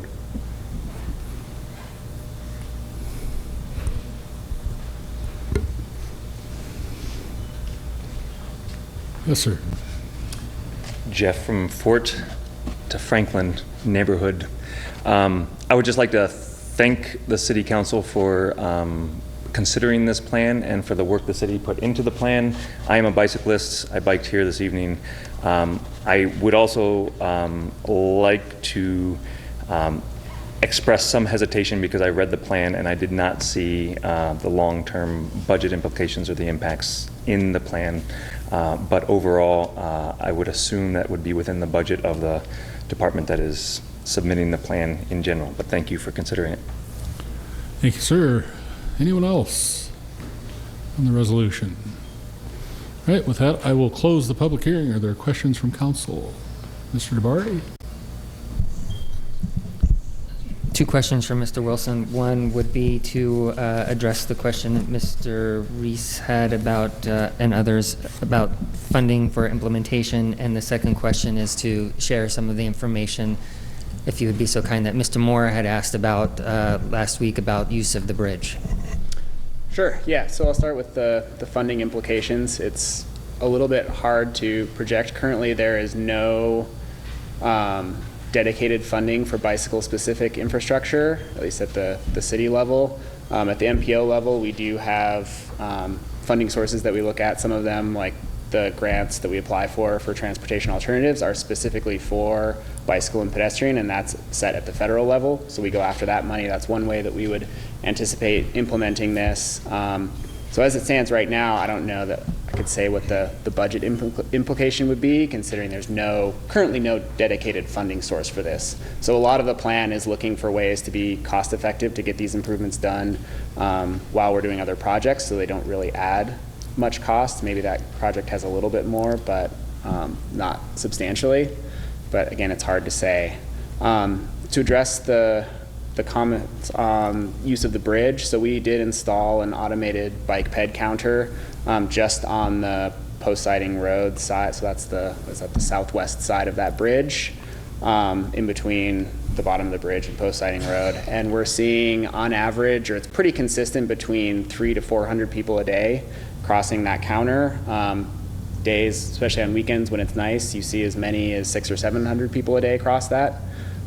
So we're seeing actually a fair amount of use, probably higher than we anticipated on that bridge. And again, that's a daily basis. It's rare that there's a day with less than 200 or 300 people crossing that. So hopefully that answers your questions. I know it's not a whole lot of information on the budget, but. And I will add that this, like many of our master plans, is in some ways aspirational, and much like our Parks Master Plan, our Open Space Plan, and other plans, the fact that we have a plan gives us a guideline, and when funding becomes available, opportunities present themselves, we will bring those projects to the Missoula City Council and the public for consideration. If there ain't money, they don't get done. I had further questions from Ms. Heddall, Ms. Armstrong. Aaron, quick question for you. Coming off the tails of a Linda Vista bike lane situation, and we're going to visit again in August, all of the development that's going up in that neighborhood, would this plan then require that developer, whoever's developing up there, to implement, to put in bike lanes / greenways, things like that, and that comes at their cost, correct? There's not like assistance for that or anything? When it's associated with development, the plan doesn't necessarily require that. The plan is going to make a recommendation for what what we think the correct facility would be in order to accommodate all modes on some of those streets, and particularly for people of all ages and abilities that may not be able to drive. What happens with the development is really up to whoever is reviewing that particular development. I believe some of the subdivisions that are coming online up there already have bike lanes in the requirements of that subdivision that came through prior to this plan. So okay, so just follow up if that's okay. So I guess my question is, this is very similar to this is part of the complete street policy, same thing, that there will be door knocking, postcards sent out, et cetera, for things when you're implementing a new bike lane in something that isn't a new project, correct? yeah, anytime any of these projects come forward, there's a design process that goes into that. There's public notice, there's public comment specific to those projects. So again, this is kind of big picture looking at what a complete network could or maybe should look like. What actually happens with those projects is really dependent on what funding's available, when it comes up, and what those ultimate designs are. Further questions? Seeing none, where does this live, pray tell? Public Works, Mr. Hess. Thank you, Mr. Mayor. I move, excuse me, we adopt a resolution adopting the 2016 Bicycle Facilities Master Plan for the purpose of pursuing a complete, connected, and safe network of facilities for people bicycling in Missoula, and I'd like to speak to the motion. Mr. Hess. I'd like to first commend Aaron and Jessica Morris and the entire Transportation Division and MPO staff for going through what has been a really extensive planning process. And I think it's important to underscore these comments by saying that transportation is a system. And when we encourage bicycling, if we encourage one person out of a car, that's one less person that's in a car. And so when you complain about traffic, keep that in mind, that this is a system, and we can improve the system by getting people out of the car and onto the bicycle. Doesn't mean you have to make that choice, but it makes that choice, makes the choice of driving more comfortable for all people. So I think it's important that we've taken the step to do some multimodal planning, and I think it's nice that we've taken the step of this first bicycle facilities master plan, and now the pedestrian facilities master plan that's coming on the heels of that the staff have kicked off in the last few weeks. So I want to highlight a few things that are innovative about our projects and about the plan. I think these automated counters are an excellent use of resources to collect data and provide better data for future project implementation. We've got about a half dozen, I think, or more of these on various road projects or on various trail projects right now.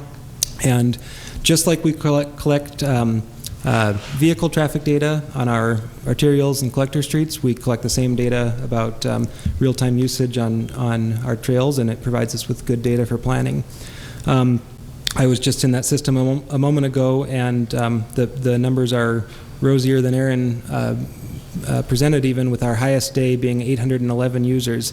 And I think it's important to underscore that those are 811 users that are not stopping traffic on Reserve Street while crossing the roadway. So again, it's a system, and it's a benefit to all users.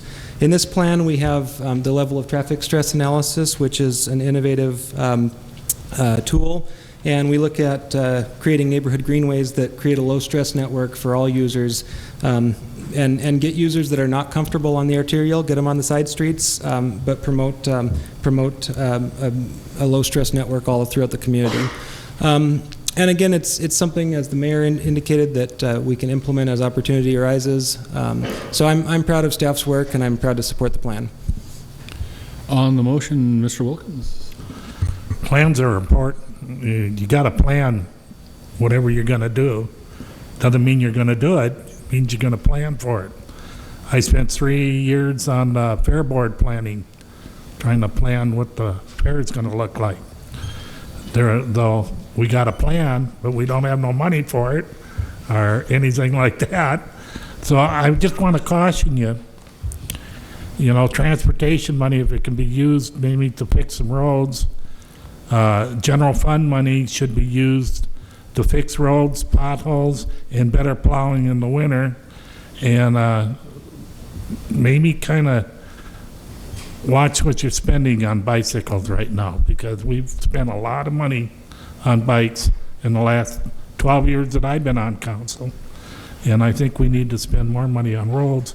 And that's what I'm hearing from my people in my ward: potholes, plowing, and more overlays. Ms. Bentley. I'm going to support this. I think it's really important. One of the reasons why we have these plans is so that when we redo the streets, which happens periodically as part of routine maintenance with overlays and stuff, we know where to put the striping in. And without the plan, we miss opportunities when we redo streets, and then we don't know if there should have been a bike lane there or not. So most of the bike facilities we put in are going in with new roads. I don't know that we ever really, we rarely just put in bike lanes without, redoing the road. So I'm going to support it. I don't think we have to know how much every cent of it will cost. Whenever we get numbers like that, they tend to be really kind of shots in the dark. So I think it's a good plan. Ms. Carries? I'd just like to try and speak to the comments around bikers not paying their fair share. There are a lot of people who could do it more eloquently than I, but I just want to mention a few things. Historically, we paid for our roads with taxes on gasoline. In theory, the amount of gas you used was roughly equivalent to the wear and tear you placed on the road system, whereas today, less than half of the costs to build, maintain, and operate our road system are paid for from such user fees, with the bulk coming from general tax revenue, mostly property taxes. If we were to look at a system based on weight, speed, size, and imposed risk, we would see that bikers are costing a lot less in repairs than the wear and tear we get from vehicles. And I would also say that a lot higher percentage of bikers live in Missoula and pay property taxes than drivers. As we know, tens of thousands of trips are made from the Bittera every day into town. And so, the bikers are paying their fair share. As a frequent driver, 95% of the time, I hear what people are saying, but that particular argument doesn't hold weight with me. Thank you. Ms. Armstrong? I'll be supporting this. We have to have a plan for that department to apply for grants to get the free money. We're not spending any money on this right now. There's no money allocated in the budget. So please bear that in mind. These people are working very hard to put a plan together with no guarantee of any funding. So that's a difficult position for them to be in. Mr. DeBari. The reason why I had asked that question about funding was for Mr. Wilson to share with us the fact that this is not a set of facilities or a desired goal that the city has that would be solely funded by the city. The Metropolitan Planning Organization has funding for this. There's federal grants and other funding sources for this. And so it's, I think, really important for us to have a plan in hand so that when those funding sources do come available, we have the ability to submit logical and reasonable projects so that they have a good chance of being funded for the community. Further discussion? Seeing none, we've had a public hearing. We'll have a roll call vote. Okay, on the resolution adopting the bike facilities master plan, DeBari. DeBari votes yes. Heddle. Heddle votes yes. Hess. Hess votes yes. Jones votes yes. Marlar votes yes. Sweeney votes yes. Von Lossberg votes yes. West votes yes. Wilkins votes yes. Armstrong votes yes. Bentley votes yes. And Cares votes yes. Would any of you like to change your vote? It's 12 ayes. And, pardon me, the resolution is approved. Our fourth and final public hearing is a continuation on our hearing on the fiscal year 2018 budget. We have some staff updates this evening from Ms. Griffin and Mr. Bickle.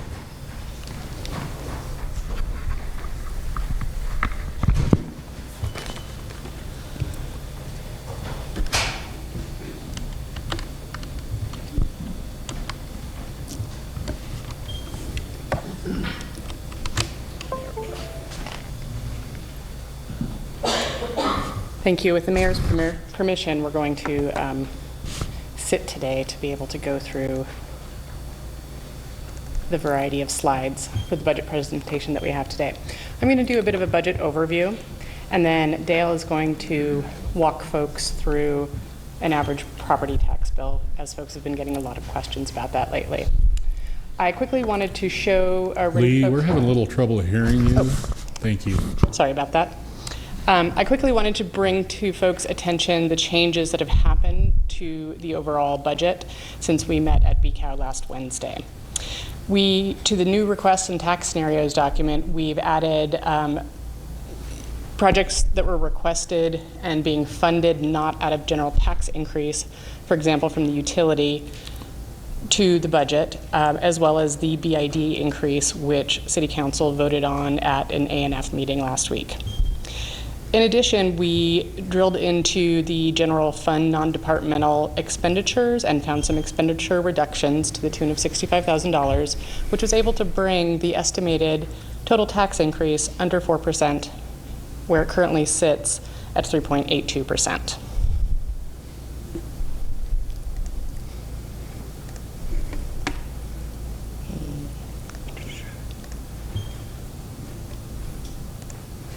So the City of Missoula fiscal year 2018 budget is a $153 million budget. That's all funds, all activities. The general fund is the primary operating fund. It has a budget of around $60 million. This covers general government, public works, public safety, public health, culture and recreation, and so forth. Special revenue funds are $18 million, and these have specific legal restrictions, such as the building inspection fund, impact fees, and the road and parks districts. We have debt service funds with a budget of $3 million. This is principal and interest on long-term debt. $1.13 million of that is the voted GO debt. There's also sidewalk and curb debt and SIDs. Enterprise funds account for $27.7 million. These are activities financed by user charges, wastewater, water, and storm utilities, as well as the aquatics and civic stadium funds. The internal service funds have a budget of $7.4 million, and this covers the employee benefit fund. Component units have a budget of $35.7 million, and these are legally separate organizations for which city elected officials are financially accountable. These are also budgets that are passed by the City Council. These are Missoula Redevelopment Agency, the Missoula Parking Commission, the Business Improvement District, and the Tourism Business Improvement District. We have some graphs to show a general overview. General fund revenues, where the money comes from. You can see that the majority come from taxes and assessments, next intergovernmental revenues, other financing sources, and so forth. We also have that broken down by percentages. General fund expenditures. The majority of these, just under $30 million, cover the public safety activities. Then we have general government at $9.8 million, culture and recreation at $6.7 million, and, should have gone to public works next, and they're just a little over $7 million. And by percentage as well. For FY 2018, we currently have 603.64 full-time equivalent staff. These, you're going to see the same percentages reflected that you just saw in the revenues and expenditures. The majority of these cover public safety, then public works. If you want to get out a magnifying glass, we actually created a slide to show these by each specific department as well. Revenue estimates for this year. New property tax revenue from new construction is a little over $1 million. This represents a 3.25% increase in the tax base. New property tax revenue from an increase in mills would bring in $1.2 million. This represents an increase of 10.94 mills. This is the estimated 3.82% tax increase that we're discussing.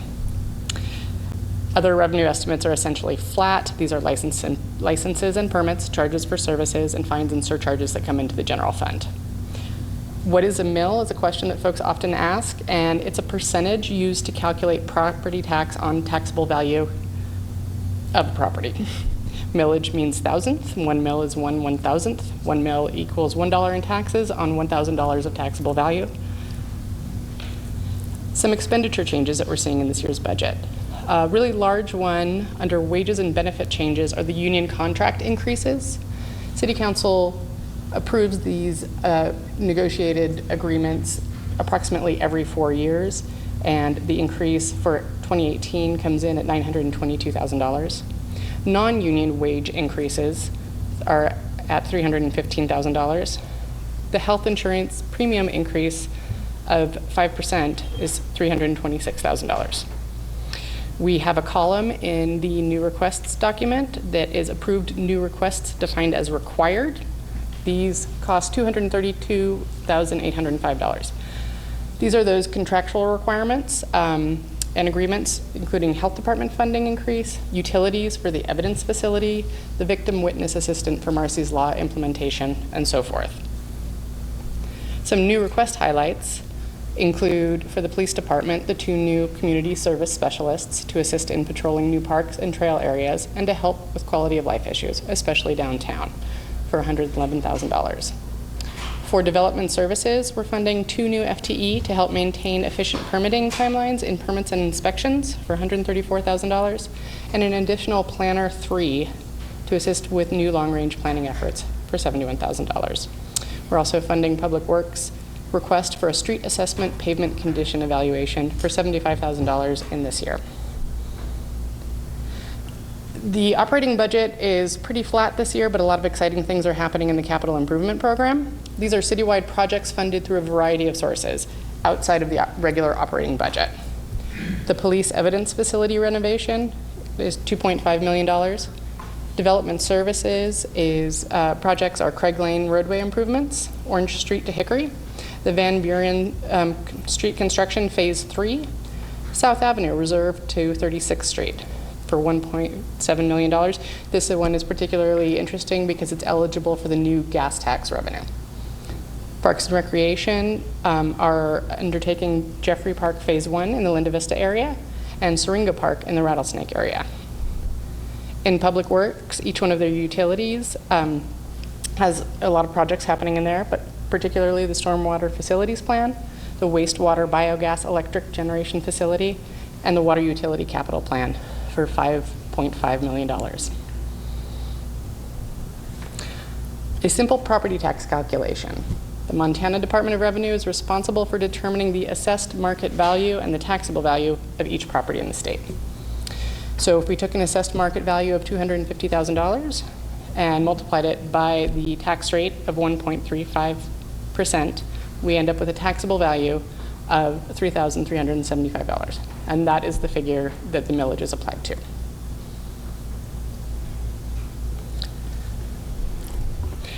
Would you like to go over? Another question that's come up recently is a distribution of property taxes. Where does the money go? The city represents, only a portion of the property tax bill, and the easiest way to see that is on Missoula County's ITax system. And for that, you can go from their website to the,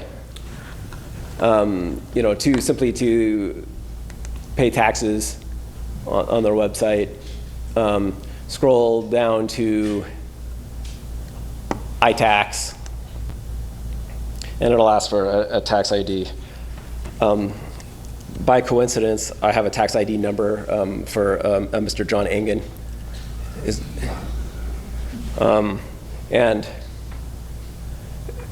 calling up the history of the property tax form, there is a view pie charts button on the county's website for each individual taxpayer. So this can be done with your own tax bill at home or any taxpayer within Missoula County.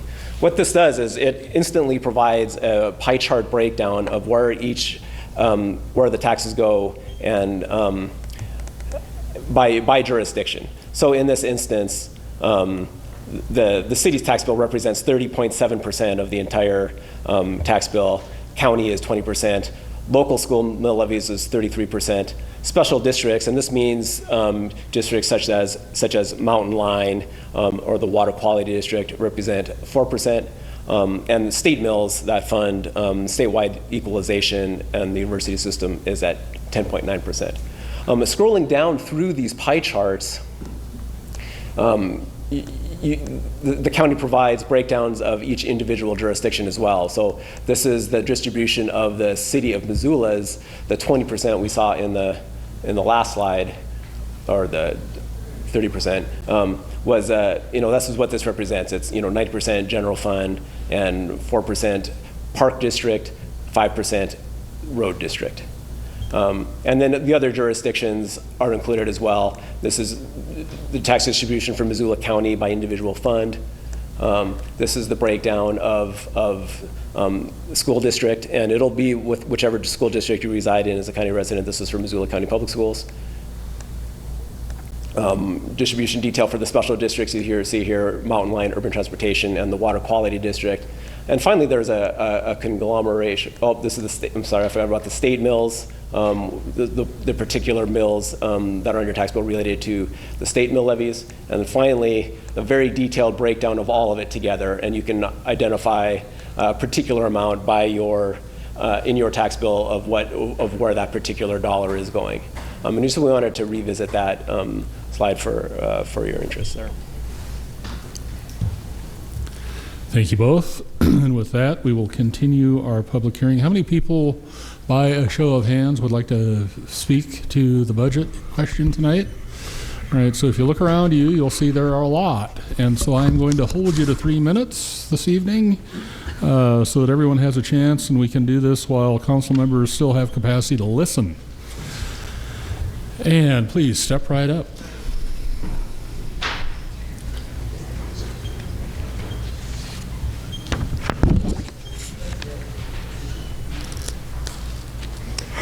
Patrick Weaselhead, 105 Black Pine Trail, Missoula, Ward 4 and past City Council member. Dear Mayor, City Council President, and Honorable City Council members, I've been a homeowner since 2000, retired from the University of Montana in 2009, and my income consists of Social Security and retirement funds. I wanted to speak to you today about the proposed City of Missoula budget and the proposed tax increases contained within it and its impact on folks like me. The city's budget contains a proposed property tax increase initially set at, I guess it's 3.82 now, but is set to rise to 4.02, and I don't know if that's correct. Using current available data, this translates into a $14.16 increase for a city resident living in a $230,000 home. Although there is a suggestion that once state data is available in August, the proposed property tax increase could be redetermined, yet history suggests that this will be highly unlikely and that any surplus will be carried over to additional projects and not reduce our taxes. And the proposed property tax increase is in the addition to the voter-approved, and the proposed property tax increases is in addition to the voter-approved Fort Missoula Regional Park project, which is expected to add $43.04 to the tax of that figurative $230,000 home. Also, Montana citizens, including those that live in Missoula, are set to experience significant additional taxation. House Bill 473 will raise fuel taxes to 35 cents on each gallon of fuel, an addition of 8 cents increase per gallon. Incomes are not increasing at a similar rate, except some of those required measures in the city employees that I just saw. The average Social Security recipient received just $1,354.78 in October 2016. The cost of living increase for Social Security was just 0.3%, and that's a fraction. the lowest ever increase on record. This represents a monthly increase of $4.06 per month, enough to buy just over 1 gallon of milk, just over 1 gallon of fuel, and our beverage of a local coffee shop. However, for many Social Security recipients, any increase will be entirely devoured by medical premiums, Medicare and premiums, and health care increases. In 2015, medical cost inflation hit its highest level in 8 years. Prescription drug inflation and the rising cost of surgical procedures are rapidly outpacing any increase in Social Security benefits received by recipients. The Bureau of Labor Stats report that seniors spend twice as much as urban wage earners as a percentage of their total expenditures on Medicare, medical care, and on housing. Although true reports will not be released until this coming October, it has been reported that Social Security recipients may receive a 2.2% increase in January 2018. And you're at 3 minutes, Mr. Weaselhead. However, inflation is currently at this. Let me remind the city that they are talking about fiscal stewardship and that we will live within our means. I want to be heard on this budget because I hear that we don't hear a lot of people, and I shall use the proposed increases and have to adjust my budget and reduce my expenditures in transportation, food, housing, utilities, and etc. As such, I suggest the following so that I feel actively involved in the budget. Have every city department come back with 3 budgets reflecting a 1% reduction, a 3% reduction, and a 5% reduction, and look at where they might cut to bring budget back into a realistic option for all. Review any comparable city our size and see if they initiate a city tax to generate funds to reduce the burden on Missoula homeowners and initiate a voting measure to reflect that option. Doing this will mean fiscal stewardship and to live within our means. Thank you. Thank you, Mr. Weaselhead.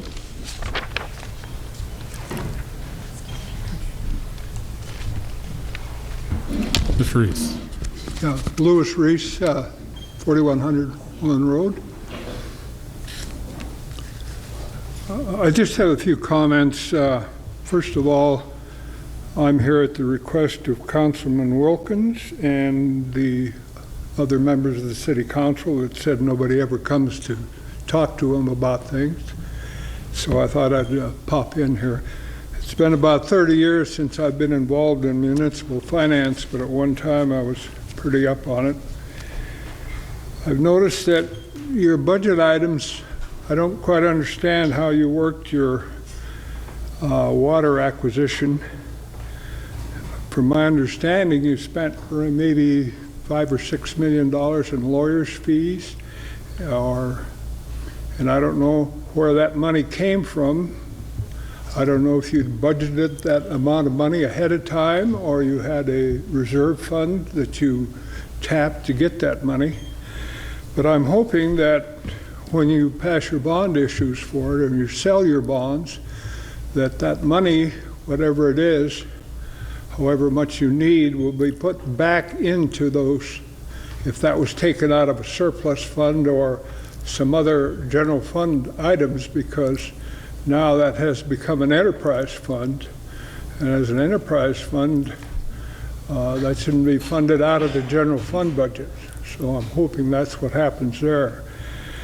The other question I have is you don't seem to indicate anywhere this body that you have, the redevelopment agency. I don't know how they're funded for sure, if they're volunteers.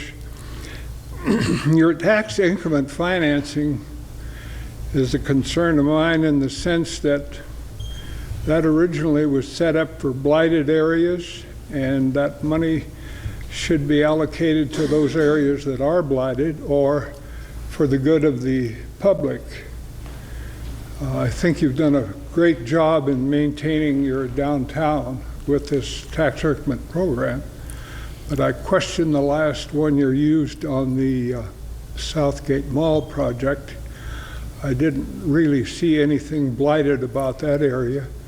You took down some pretty nice buildings there. You took down a new motel and another little section of businesses that didn't look blighted to me.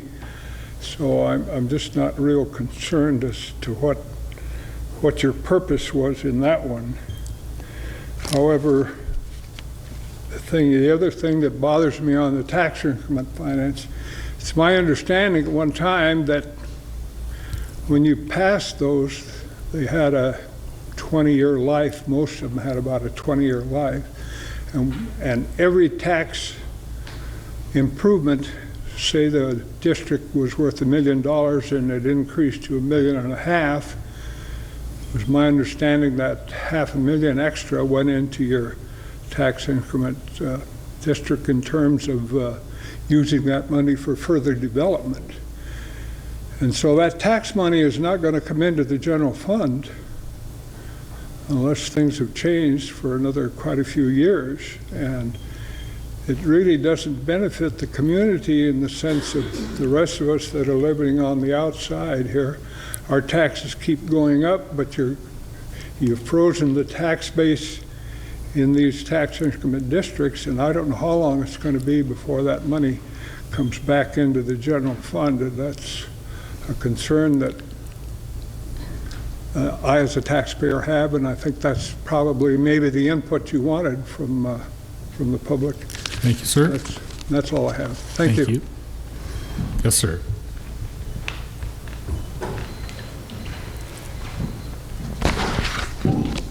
Good evening, Mayor Engen and City Council members. My name is Roger Seawald, and I live in Ward 2. I came here tonight to give my opinion on the proposed city tax increase of 4.02%, which may have changed a little bit, but is not going to change the calculations that I have. Since 2002, including fiscal year 2018 proposal tax increase, the city has raised property taxes 25.86%. If you compound the percentage, it is actually much closer to 29%. During this same time period, the Consumer Price Index for urban wage earners and clerical workers, which is based on inflation figures, determines Social Security cost of living allowance increases, has only gone up 8.53%. City taxes have increased 300% more than Social Security raises. Two recent examples. Fiscal year 2016, the city raised taxes by 5.69%. Social Security raise 0.0%. In fiscal year 2017, city taxes were raised by 3.83%. Social Security raise 0.3%. Keep in mind that these raises passed and proposed do not count the two special districts for roads and parks. When those two districts were implemented in fiscal year 2011, we paid, our household, $33.57 in additional taxes. On our 2016 tax bill, those same two special districts cost us $188. That's a 560% increase. Several of you mentioned after the meeting of the whole last week why there were no public comments on the tax increase, and you decided to approve that increase. At that same meeting last week, how many people got up and asked City Council, please raise my taxes? I believe people don't comment because they think their comments, when it comes to being a little more fiscally conservative, fall on deaf ears. Because of time, I'm not even going to go into the Missoula Redevelopment Agency, which has been mentioned several times here. The 6 urban renewal districts and how much in tax increments that siphons from the general treasury and how that helps increase the rest of our property taxes. Please start thinking and remembering how these tax increases impact city residents on a fixed income. All of us have to live within a budget, and the city of Missoula needs to start showing some fiscal responsibility. I am sure by now you have realized I'm opposed to the tax increase. Thank you for your time. Thank you, Mr. Seawald. Dr. Watson. Mr. Mayor, council members, thank you for your service and for the opportunity to speak today. I'm Vicki Watson. I've been a homeowner in the University District for 34 years, And it was quite a shock when I opened up a letter from Montana DOR recently and informed me that my property appraisal had increased by 24%. In the 34 years I've been here, property taxes have kept going up, as the previous gentleman just said, and at a much faster rate than my income has, by the way. But there's never been a jump this big before. And with the proposed 4% increase in the tax rate, I guess I'm looking at something like somewhere between a 25 and 30% increase in my property taxes, just as I am preparing to retire and go on a lower and fixed income. I'm estimating that my property tax will be about 8% of my gross retirement income and at a much higher percentage of my disposable income after I pay other taxes and essential as like rising health insurance costs and things of that sort. So I started researching to see if Montana has any property tax assistance for retirees and found that there's a couple of low-income programs, but my income is too high to qualify for those. Montana doesn't have a circuit breaker program, as it's called, that limits your property tax to a percentage of your income, as many other states do. Many other states also freeze retirees' property taxes until their home actually sells, and then they go back and recoup some taxes from the home sale. In fact, I was really shocked to see that Texas, a state whose motto is, if you don't have an oil well, get one, actually has more protections for elderly homeowners than Montana does. And I checked with an authority on the subject, State Senator Dick Barrett, a retired economics professor, and he confirmed that Montana has one of the most regressive property tax policies in the U.S., and Missoula has the highest property taxes in the state. Together, that is a very powerful formula for gentrification and taxing grandma out of her home. So I wanted to come tonight to just say a few things about what the impacts of big rate hikes and assessment hikes coming at the same time and producing these crushing tax hikes. I'm appealing that 24% assessment hike on my home. I'm told that probably won't be successful, however. So how am I going to pay for a tax increase of over $1,000 this year, and who knows what it's going to do in the future? I live a really frugal life. I'm known as a cheapskate, and I do that to save the Earth's resources and to maximize the amount of funds that I can donate to Missoula charities.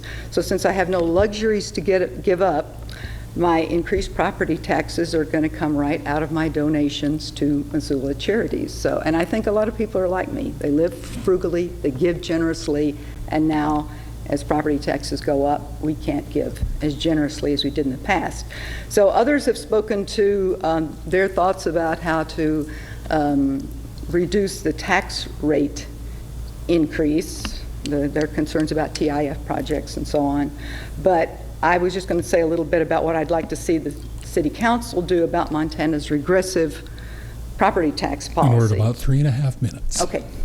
Well, I sent you those earlier. One is to, lead a coalition of cities to support these circuit breaker type legislation that Senator Barrett's been proposing. That would be a good thing. And then the other idea I had was to have a local rebate system so that homeowners can apply to the city for a rebate of that portion of their property taxes on their home that exceeds the income-based limits in Barrett's circuit breaker bill. This would only apply to the homestead, your primary residence, not to income property or anything like that. But people shouldn't have to pay such a high percentage of their income on property taxes. Shouldn't be taxed out of their home. So I'd like to see Missoula be a role model for a less regressive property tax policy instead of a role model for gentrification and taxing grandma out of her home. Thank you, Dr. Watson. That's from a grandma. Gentle reminder, if you could keep your remarks to about 3 minutes, we'd be grateful. Well, good evening, and thank you for your stewardship of the city. I love the city. We love our councilwoman, and we're grateful for the mayor for explaining city government to the kids once when we visited City Hall, and to the people who come to make it stronger by commenting. It's kind of a general comment. Would you tell us your name for the record, Oh, yeah, please, my sir? name is Ted Guilan. Thank you, sir. I'm from Rose Park neighborhood. And like everybody else, there's a little bit of shock in seeing how budget grows, like the difference between 2% inflation and 4% spending is over a generation, over 36 years, you'll get 4 times the increase in spending, and income would go up by 2 times. I also spent over a decade in a southern neighbor state in California where I went for grad school. And in the 70s, there was a lot of great spending on programs, infrastructure, school. And the fear that people were being thrown out of their homes on fixed income led to something called Prop 13, which put a hard cap. I know that's state level, but led to really a destruction of the school system. And so if there's a consideration to be made, it would be for short-term progress in progressive causes versus potentially overreaching and ending up with a backlash of conservative dramatic cutting that you might get to a greater long-term goal with increments that don't cause heartache among people. Like the number that's a little surprising to me. I've owned a house for 4 years, and my increase from 2014 to 2017 is 51%. So I'm glad I'm not retired on a fixed income. It is a shock for people when they receive these things, and you may have people vote one way before they got a bill and one way afterwards. But thank you very much for your consideration. Okay. Thank you, sir. Hi, my name is Karen Giuliani. I'm a taxpayer here in Missoula, property taxpayer. And on July 3rd, I received my appraisal from the state, and I, along with a lot of others, have been talking, and apparently there's many more here who want to talk tonight. And this leads to this resolution because up to this point, I think that I've been very willing to pay my taxes, and I feel like it's been fairly fair. But I'm now retired from Head Start, and there's no retirement in Head Start, so I'm living on Social Security and some income from a modest rental I have here in town that went up $121,000 in my appraisal. So I am protesting these, and people are sure welcome to protest their appraisals. On my house, it went up $55,000. So I am very concerned, and I guess I have been one of those people who have not been commenting, and maybe why you didn't see me here for these last meetings that you've had on this resolution. But I would ask you not to vote on this resolution tonight and give people a chance to look at these figures. And I think I'm with a group now that we're going to really start looking into our taxes, what's being assessed, what's being used, where, because this is going to hurt a lot of people in Missoula, especially if when they protest their tax appraisal, they don't get anywhere, then we're all going to be hurting. This resolution goes from, the last one was $29,682,000 up to $32 million now, $620,000. And I noticed that your total sources in 2017 were $156 million, up now for 2000, well, that shows 2017, and then for 2018 it's $184 million. That's a huge jump. I think we're stressed. People in Missoula are stressed. I would advise anybody to go to cadastral.montana.gov to see why their appraisals went up the way they did. Most of it's on their land, which was my case. So I just would really ask you to put this on hold and let's have more discussion. This resolution with these figures just came out today at 3 p.m. Doesn't give people much time to go over this, and I know maybe you've been working on it. There were some meetings last week, and there's just been discussion on the 4%. But I really think that people having received their appraisals are in shock. And we know what that translates to. It's going to be much higher taxes. So please do not vote on this resolution tonight. Let's allow more public comment, maybe more suggestions on what can be done, because I think you're going to have a lot of unhappy people when they get their bill in October. Thank you. Thank you, ma'am.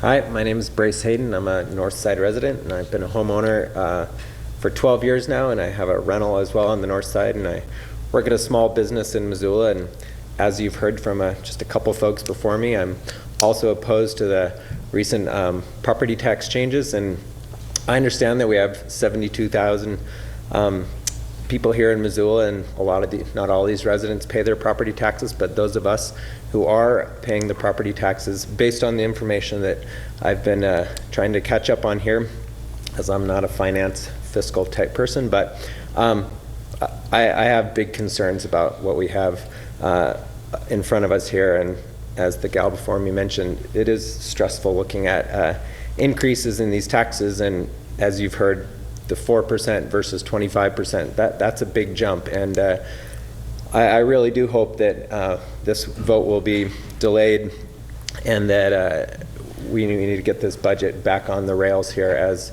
I appreciate what you do, and I appreciate that people have come out for public comment, and by all means, I'm using the pedestrian bridges and using the Fort Missoula Park, and I'm grateful for those things in the community.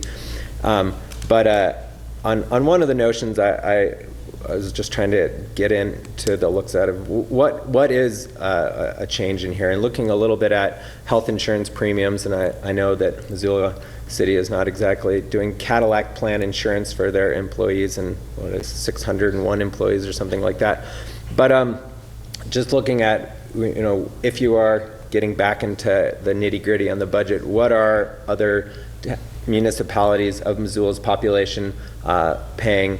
I read through an email that there's either a 30-70 employer-employee contribution versus an 80-20 based on deductible. And are there changes that we could make in that? For example, my employer is currently doing a 40-60 split. I mean, these are some of many ways that I think this property tax increase could be changed.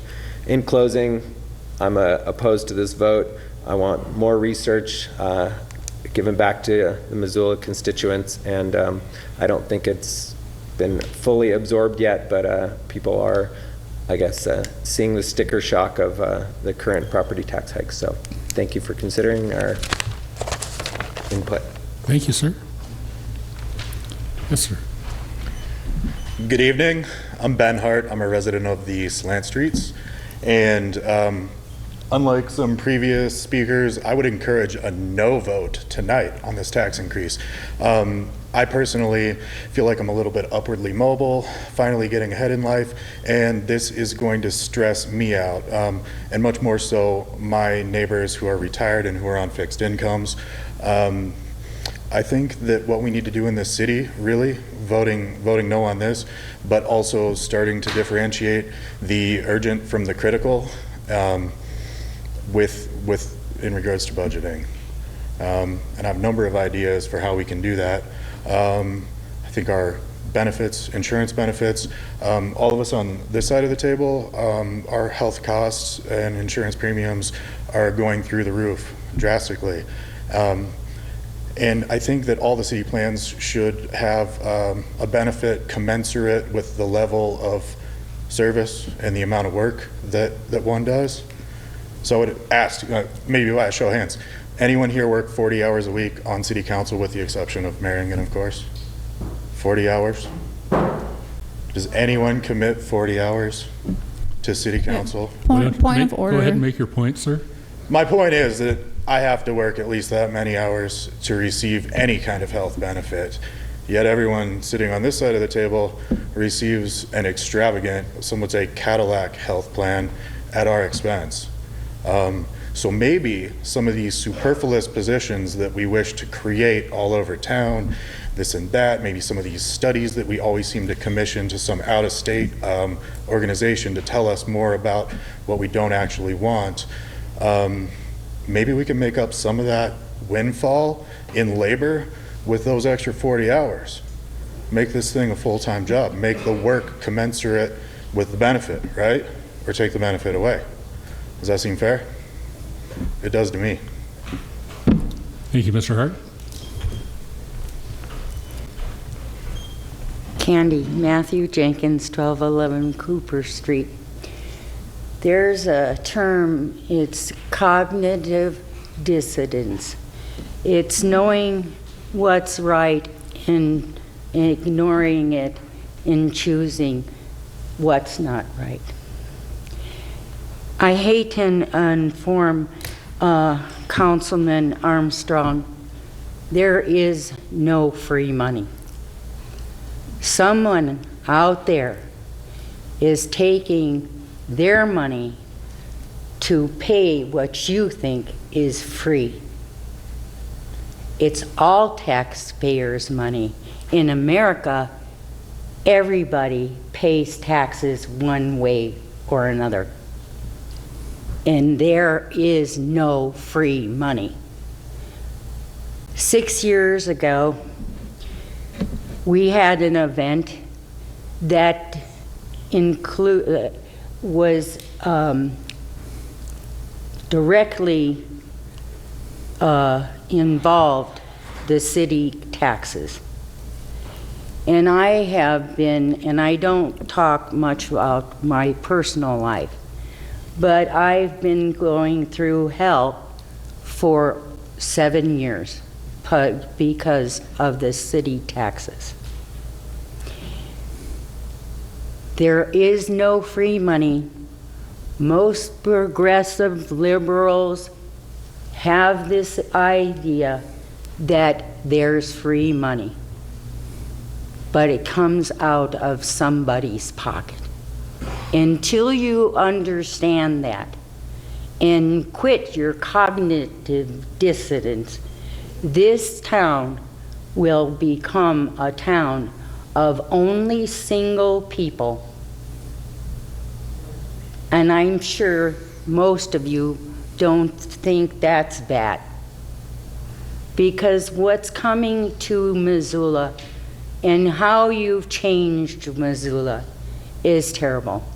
But I'm going to stick it out so I can come down here and tell you there is no free money. Somebody pays for it out of their wages, hard-earned wages for all of us. So when you say free money, think of all these people that are under fixed incomes. I should be under a fixed income right now. But thankfully, my husband works and I work to help him out. And that's 3 minutes. No free money. Mr. Ballas. Jerry Ballas, 204 South Avenue East, where I've lived for over 40 years. So I've seen a little bit of history on what my taxes, and I come down to not give you a detail. That little chart up there would probably make a CPA just happy as a lark. I'm not a CPA and I've never played one on TV, so I'm just a simple guy. And I just want to give you some idea of what taxes are doing to me as a person on fixed income. I also want to make a note that both John and John made comments about nobody coming down to speak at their budget meeting, and they have done that. I ended up last week, I called in on the talk show and I said, hey, why do you think you're sitting here complaining about taxes? Why do you think people don't go down and talk to the city council about them? You know, the response I got back wasn't totally unexpected, but it was that there is a perception, and I want to emphasize perception, that council people don't listen to us anyway. They basically have their minds made up. That's strictly a perception, because I've sat in your seat and I know you do your best to try to figure out what the budgets are going to be. But having lived in 204 and spent my whole life trying to improve my property, in the last 10 years, 2006, and that's kind of when I started to retire, my taxes were $2,700. Now they're $4,308.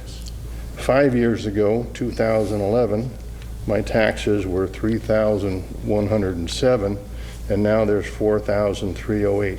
That's a 40%, $1,200 increase in my taxes, and I know that takes in a lot of things. And I wish there was a way that the city and the county and the school and everybody else that taxes us could get together and say, hey, we're driving our people on fixed income out of this city. Because I'm on a fixed income, even though I have a small rental, and this tax base is going to hit renters, because I've tried to, my little rental that we bought, I've tried to hold the rent steady, and I've done that for 3 years. However, this year I ended up having to bump it up $200 a month. So renters, and I talked to other renters apparently all over the city, when people are getting the chance, they're bumping the rentals, and it's fairly significant. So when you talk about home ownership and affordable housing, it's going up. So I'm on a fixed income. In 2012, I was getting $1,891. This year, I'm getting $1,978. That's only a $600 increase, where my taxes have gone up over $2,000. Last year, as already been mentioned, 2016, I got $1,977. This year, I got $4 a month more, and my Medicare pretty much eats up that $4. So when you're sitting here trying to make retirement decisions for 10, 20, 30 years, and you start to find that your savings and your income are being eaten up by things that you have very little control over, it makes you worried about what the future holds for you. So I got a little PowerPoint presentation. You're at 3.5 minutes, Mr. I'm not Ballas. computer oriented. This won't take long, and I think you'll see what it is. It makes me run. My quote is, "I'm taxed enough already. I just vote no." Seen that somewhere before, Mr. Ballas. Mr. Hendrickson. Good evening. My name is John Hendrickson, and comes to no surprise, I haven't seen a budget in the last 12 years or more that I like, and this is no exception. I'll comment on a couple things that a couple of speakers earlier. I don't think the gentleman's here anymore. He was told to delve into the the budget and find the answers himself. I too have asked questions and have yet got to an answer from City CAO a year ago, from 2 emails. I'm still waiting for the answer for that. And from the Finance Department, I asked a simple question. I was told to read the final budget, FY15, which I did, which was what my question was all about, and I've got a convoluted answer back from them. So just like many people, I said, the heck with it. Many people in Missoula have come to, the realization that coming down and talking, whether it be on the budget or other things, is an act of futility. People become apathetic. They don't come down anymore. Can't blame them. I mean, pretty much, 12 years, not one budget has been rejected.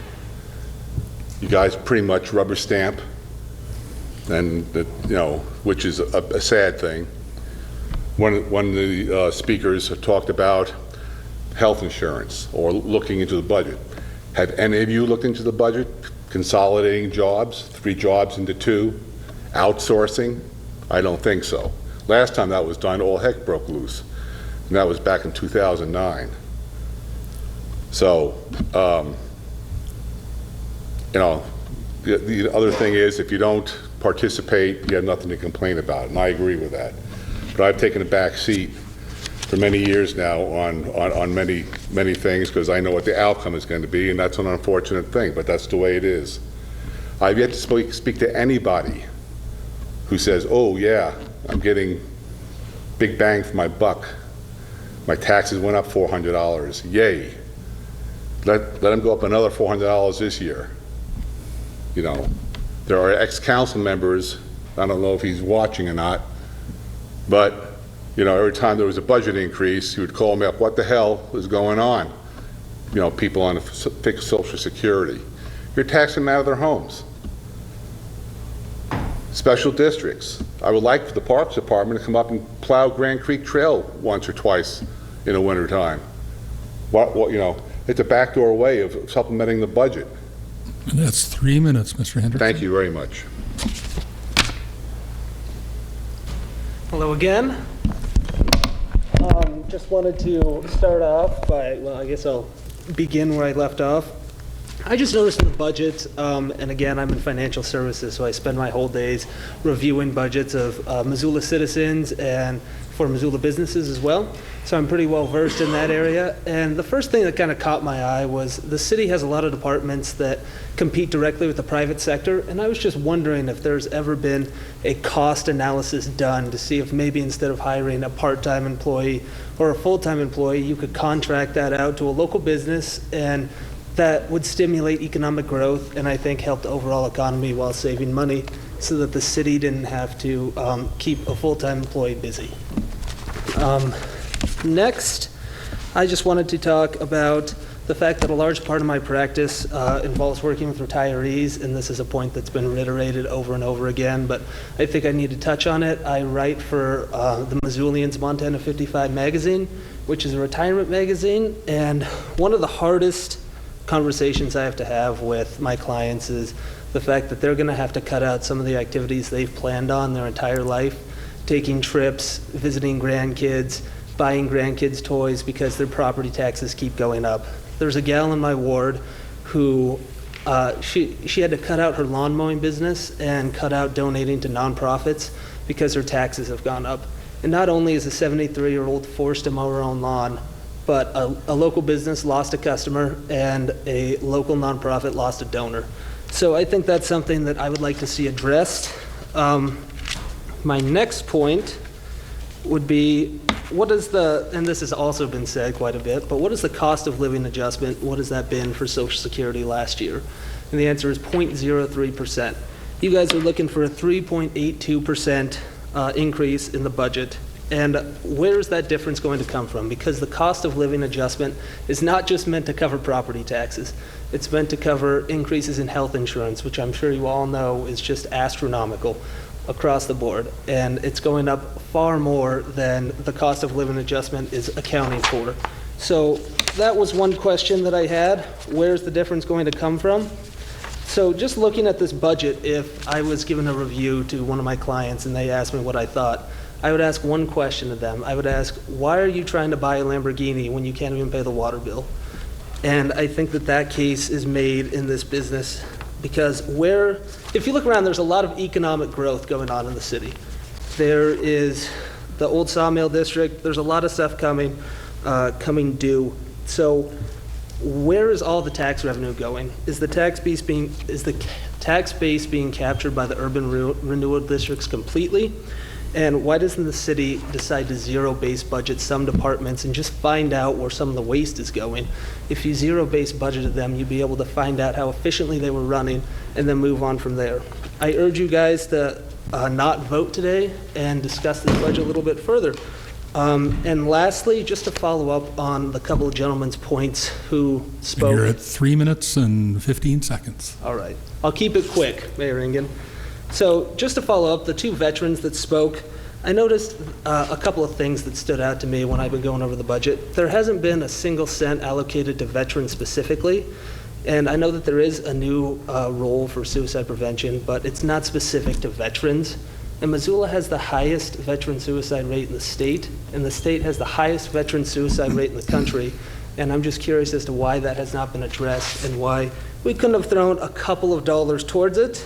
And that's 4 minutes. Our veterans are not a photo op, and I think some real work needs to be done, and I don't see a lot of work in the budget for that. Thank you, sir. Ms. Desha. Good evening, Mayor and City Council members. My name is Kathy Desha, C-A-T-H-Y-D-E-S-C-H-A-M-P-S. I live on the South Hill. I'm in Ward 5. And so I'm actually going to be a little more specific. I totally will tell you I did not have time to read the entire budget. So I had to kind of focus on some things that I thought were maybe some changes could be made that could trim the budget down a little bit. And so I took a look at the vehicle replacement list for leases and cash purchases. For 2018, it was almost $2.9 million. So I completely understand that we need to rotate the police chargers. My question would be to you is, when I went on a ride along 2 Sundays ago, the officer that I was with stated that the cars, that we have 2 types, there's all-wheel drive chargers and there's a rear-wheel drive. The rear-wheel drive, those cars are so powerful that they have very difficulties driving them in winter because you hit the gas, and so basically they're just, touching the gas and trying to go forward without spinning out. So if we're going to be replacing these vehicles, why not replace them with all-wheel drive chargers instead of rear-wheel drive chargers?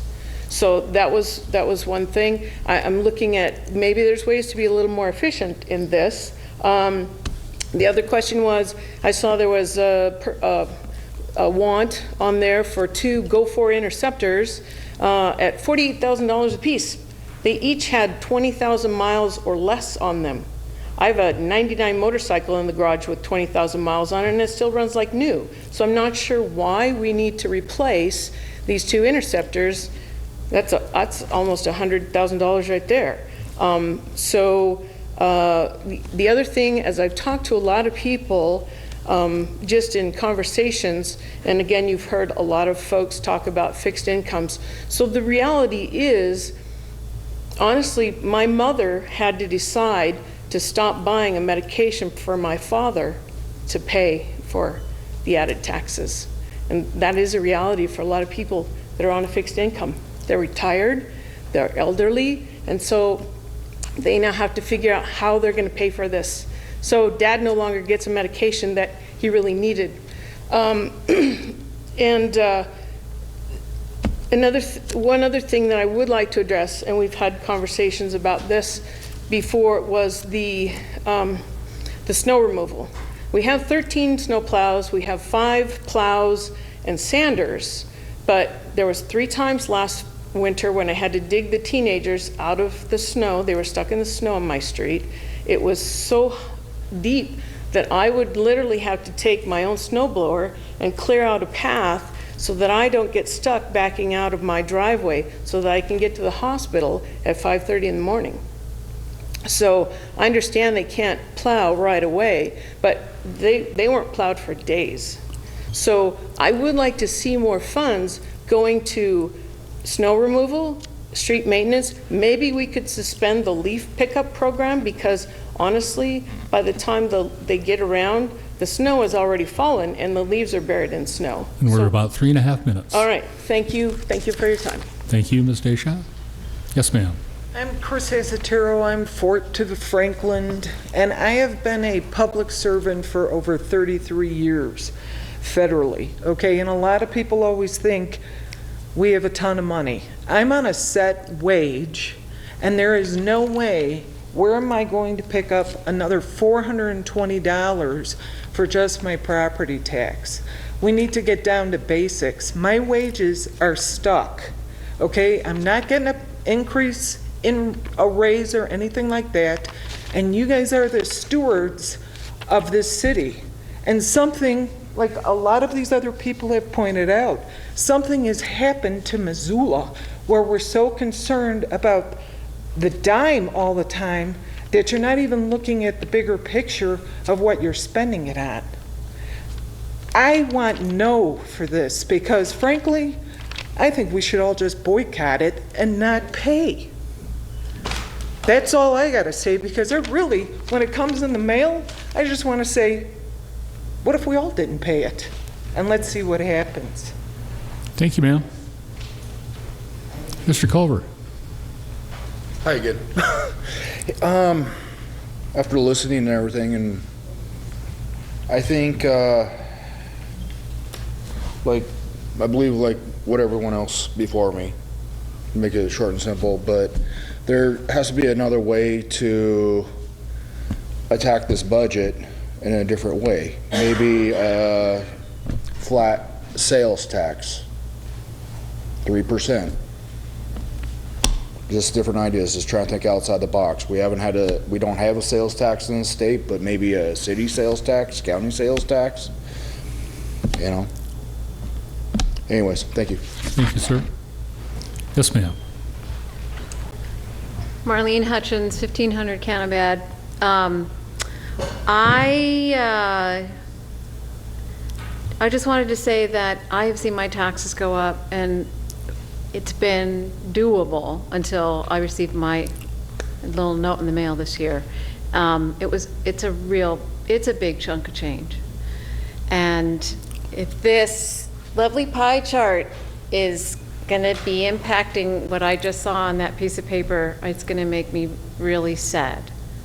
And I just wanted to ask you to please revisit this budget and look at the numbers. I know you've put a lot of work into it. I appreciate that. And you've got some really great people who can do pencil gymnastics. Just take another look at it. It's a big one. Thank you. Thank you, Ms. Hutchins. Ms. Harp. My name is Heather Harp, and I'm at 345 Burlington Avenue. I think I will be the odd duck in this room. First off, I want to say thank you all for presenting your opinion. It's dialogue like this that makes us all learn a little bit from each other, and I've learned a lot listening to all of you, and I hope you will all take this and think about it and put it in a different context or a different perspective. So I think what we all have to come to agreement on is that we have to find a common ground. And I think all of you have done incredible work trying to work on this budget. And I think unbeknownst to the most of us here in this room, you go to great lengths to work with the various different departments, to try and encourage them to find ways that they can cut back wherever they can. And I know they are doing the best that they can. This is not easy. $168 million or $158 million is a lot of money to have to balance. And unfortunately, we only have one revenue source in the city of Missoula, and that's our property tax. And so half of us roughly pay property tax in Missoula, the other half do not. And for all of us who have seen our property bills increase, I have to say we are the lucky ones, because we saw our values increase while those who do not own their homes saw no increase whatsoever. And so, yes, it's upon ourselves that we pay a bit more of an increase. And I know it's not comfortable, but it's a necessity. Because really what our taxes do, they fund services, but they also are an investment in the future. You work using a performance budget, not a zero-sum budget. And there's a big difference between the two of those. So what that means, public, is that these individuals are tasked with making sure that the taxes that come in are doing the best that they possibly can here in the short term, but also in the long term. And so I just want to commend you all, and I think you should all approve the budget and move forward and continue on with your business. Thank you. Thank you, Ms. Hart.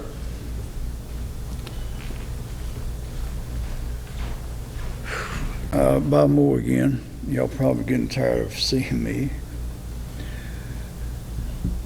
Several comments, most of them I don't have time to make.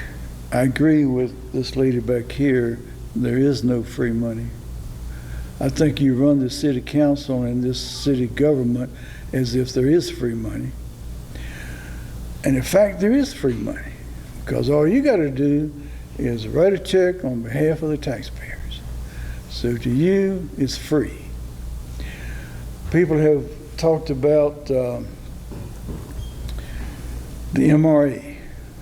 Y'all probably know that the MRA is not my favorite subject. I think it is nothing but a pot full of money for the mayor, and the MRA board to give money to their friends. I can come to no other conclusion that when the owner of the Marriott project says the project will be done, just like it is, it's going to be a little delay because you got to redo the paperwork to increase his loan, to still give him $3.5 million when he states to you through my questioning that the project will be completed with somewhat of a delay. Now, I was accused by the chairman of the MRA of, well, I won't even say what he was accusing me of. But he acknowledged that he would not pay it. You're going to take $3.5 million of taxpayers' money. It's not going for services that a couple of people have said. It is going into the pockets of the owners of the project. A couple of good things. I have actually heard a couple of people in this meeting indicate that they have some conception of what the MRA and the TIF money is doing. It is increasing your taxes by the same amount that you take and put into the pockets of the developers. In just about all cases, they're developers.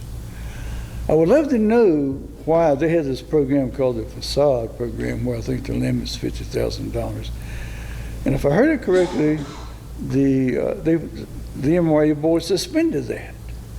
Why did they suspend that? It's only $50,000 because you can give Starbucks needs it. God, make sure you don't take away Starbucks facade improvements or the dentist. The dentist is one of the highest paid professions in the country. And on and on and on. 3 minutes? Just keep giving. I'm sorry, what? 3 minutes? Oh, okay. Thank you. In a way, I hope you vote for this budget, because I think it will mean that it's I think there will be so much hatred built up now in this city that, Mayor, you will not be reelected this year. That's what I hope. Very, very sincerely. And most of the city council, because they don't see it. Anyone else on the budget this evening?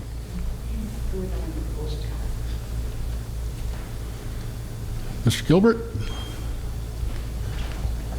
And do not repeat yourself, please, sir. I will not. Thank you again for your hard work. Democracy at work is a wonderful thing. You have a difficult job. I only ask that after hearing this, I disagree with some of the commentary that you guys do not listen to the public. So I do believe you do listen to the public, and I do believe that you will look for answers to questions that are the hard questions about the mayor's budget, and that you will delay this vote. It only takes one council member, as far as I understand. Thank you for your help. Thank you, Mr. Gilbert. Anyone else this evening on the budget? All right. With that, I will close the public hearing. Are there questions from council? Mr. Levon Losberg. Thanks. I wanted to ask if Dale and Lee did a good job going through a bunch of information, and I'm wondering if it might be appropriate to comment on the timeline associated with when we expect to see DOR numbers and such like that for the benefit of the public. We've talked about it a lot in committee, but I think it might be good for the public, so I don't know. Mr. Bickle? The statutory deadline for the receipt of taxable values is August 7th. Because there weren't a lot of changes in the statutes related to property taxes, we may get them earlier, but August 7th is the deadline. Further questions? You know what? Let's take, because it's 10 to 10 and you've all been sitting here, we're going to take a 5-minute breather. and we'll be back. We'll be in recess until 5 till.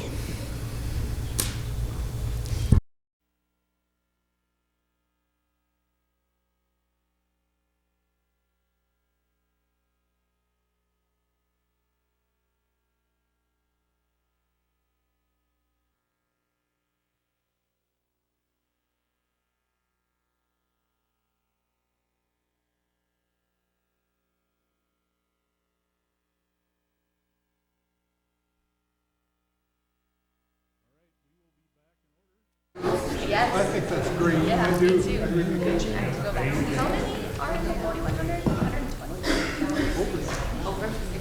Thanks for coming.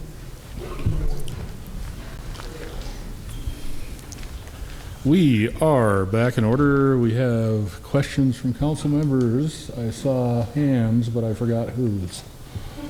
Ms. Armstrong.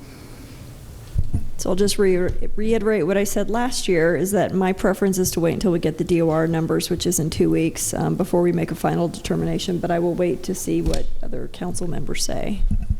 Any questions? Mr. Hess. Thanks. I know we've talked about this before, but I think it would be beneficial to members of the public as well as the council members if maybe Dale or Lee could give a brief recap or overview on how the state determines the taxable value. A lot of the comments that we heard tonight have to do with changes in those that are so far beyond our control. And it's a factor to be considered, but it would be good to talk about trends in that way and how that's determined and observations you may have had. Mr. Bickle? I'll try my best with that. So fiscal year 2016 was the first year that the state Department of Revenue moved to the 2-year appraisal cycle, and so we're in the second year of that. What the state, I think what the legislature was trying to do was avoid the big valuation increases that happened with the 6-year appraisal cycle that existed prior to that. And so they'd wait for the end of 6 years, they'd phase in the value over that time, and then they do that new assessment, and the assessments typically would go up a lot because it had been 6 years. So they intended to mitigate that. Now I think perhaps one of the unintended consequences of that is that say in Missoula, in a town where the real estate values are growing really fast, where the assessed value, the assessed market value that the state is trying to calculate is supposed to approximate market value. That means so in these fast-growing market areas, it could be the fact that it is actually getting on the tax rolls faster. You'll see those big increases coming faster, and presumably in a jurisdiction that has falling market values, the opposites happen and they're going to fall faster. That could be part of of what we're seeing out there.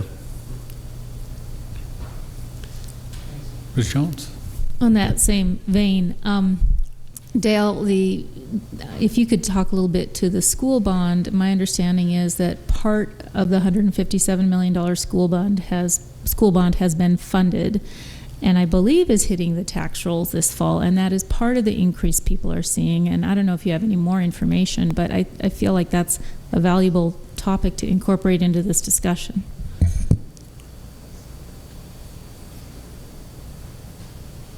While I talk a little bit, maybe Lee could actually do that. Bring it. So we're going to call it, that we have the charts up on those tax bills. So what I believe, so I'm not sure what the timing of those other jurisdictions mill levy increases are related to those bond issues. So Lee can kind of scroll through those numbers and see if she can't find it. So I can't really speak to exactly what those jurisdictions did, but typically what they would do is as the bonds are issued, the debt service comes due, and projects are phased, then only a portion goes on that's needed at that time. And so for example, in FY17, the school their bonds were sold and are growing, and I don't know if they issued all of them at once or not, and whether all that debt service is due. They may have only done a partial, and so last year we could have seen that increase, and then the next year we see as that phases in over time. But I don't know if, I can't really speak to that. I think most of the comments I heard tonight were really due to the assessed value of the property, which really goes to the market value, and it's not related to the mill levies. Further questions?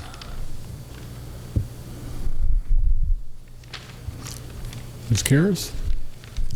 I was wondering if when Ms. Griffin was done, if she could pull up the slide from her presentation that showed the increase from police, fire, and insurance.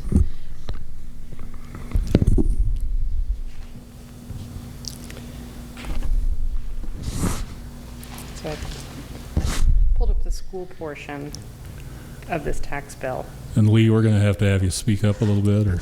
I pulled up the school portion of this tax bill, and it is not clear to me if it has that bond. Some debt service is shown, but okay. I think we can pull up this specific bill as well, though. And moving on to Ms. Karras' question. Okay.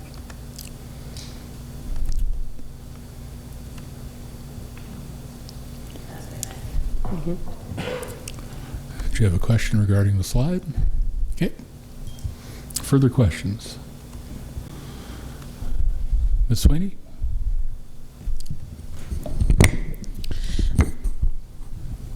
So what would be the consequence of sending this back to committee? And I don't know if you would answer that, or if Marilyn, as the president, I'm happy to answer. I'm happy to thank at you. least begin an answer. So you can send this back to committee, and you will have no more answers when you send it back to committee than you have this evening. You will have the same set of facts in front of you. You'll have the same circumstances. What will change is when we get a certified value, which is not necessarily going to be higher, it could be lower. We'll have some more decisions to make, but those decisions will be brought to this council. They'll be heard before the public. We'll make those choices, but passing this budget this evening gives staff some groundwork upon which to begin all the processes associated with the next round of what happens, which is an audit. The sooner we adopt a budget, the better off we are operationally. And again, I appreciate the notion that folks proffer tonight with regard to putting off the budget, but you're not putting it off for any reason other than to put it off. The information that you receive from taxable values is still a couple of weeks out. It will take us some time to process that information, get you some recommendations. It'll take you some time to process that information. In the meantime, the city of Missoula is operating without a fiscal year 2018 budget a month into the fiscal year, and that is not my preferred way of doing business. And Dale or Lee, if you have anything to add, you're welcome to. I don't. No. Further questions? All right. Ms. Bentley?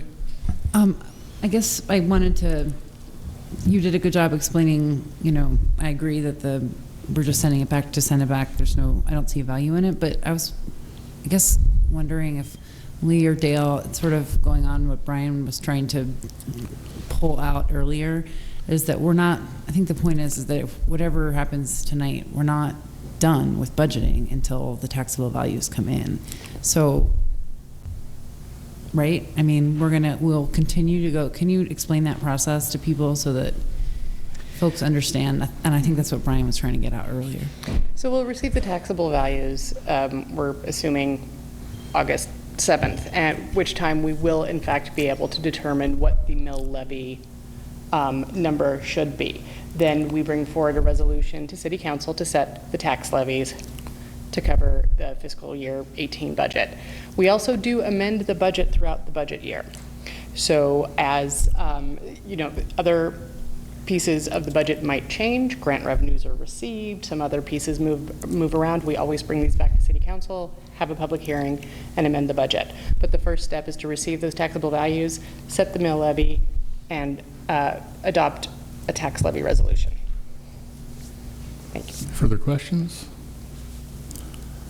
Ms. Marler. I had a response to Ruth's question. I was going to entertain a motion. I can do a motion, and then I have a lot of comments on the motion.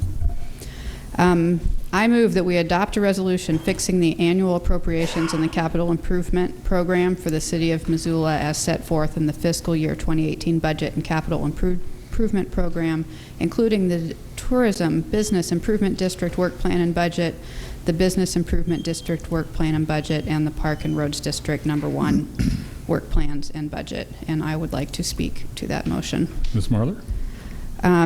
I have a lot to say, actually, because I heard a lot tonight, and I appreciate that people came out and talked about this. I heard a couple things. One, I heard people are stressed and concerned, and I'm going to come back to that.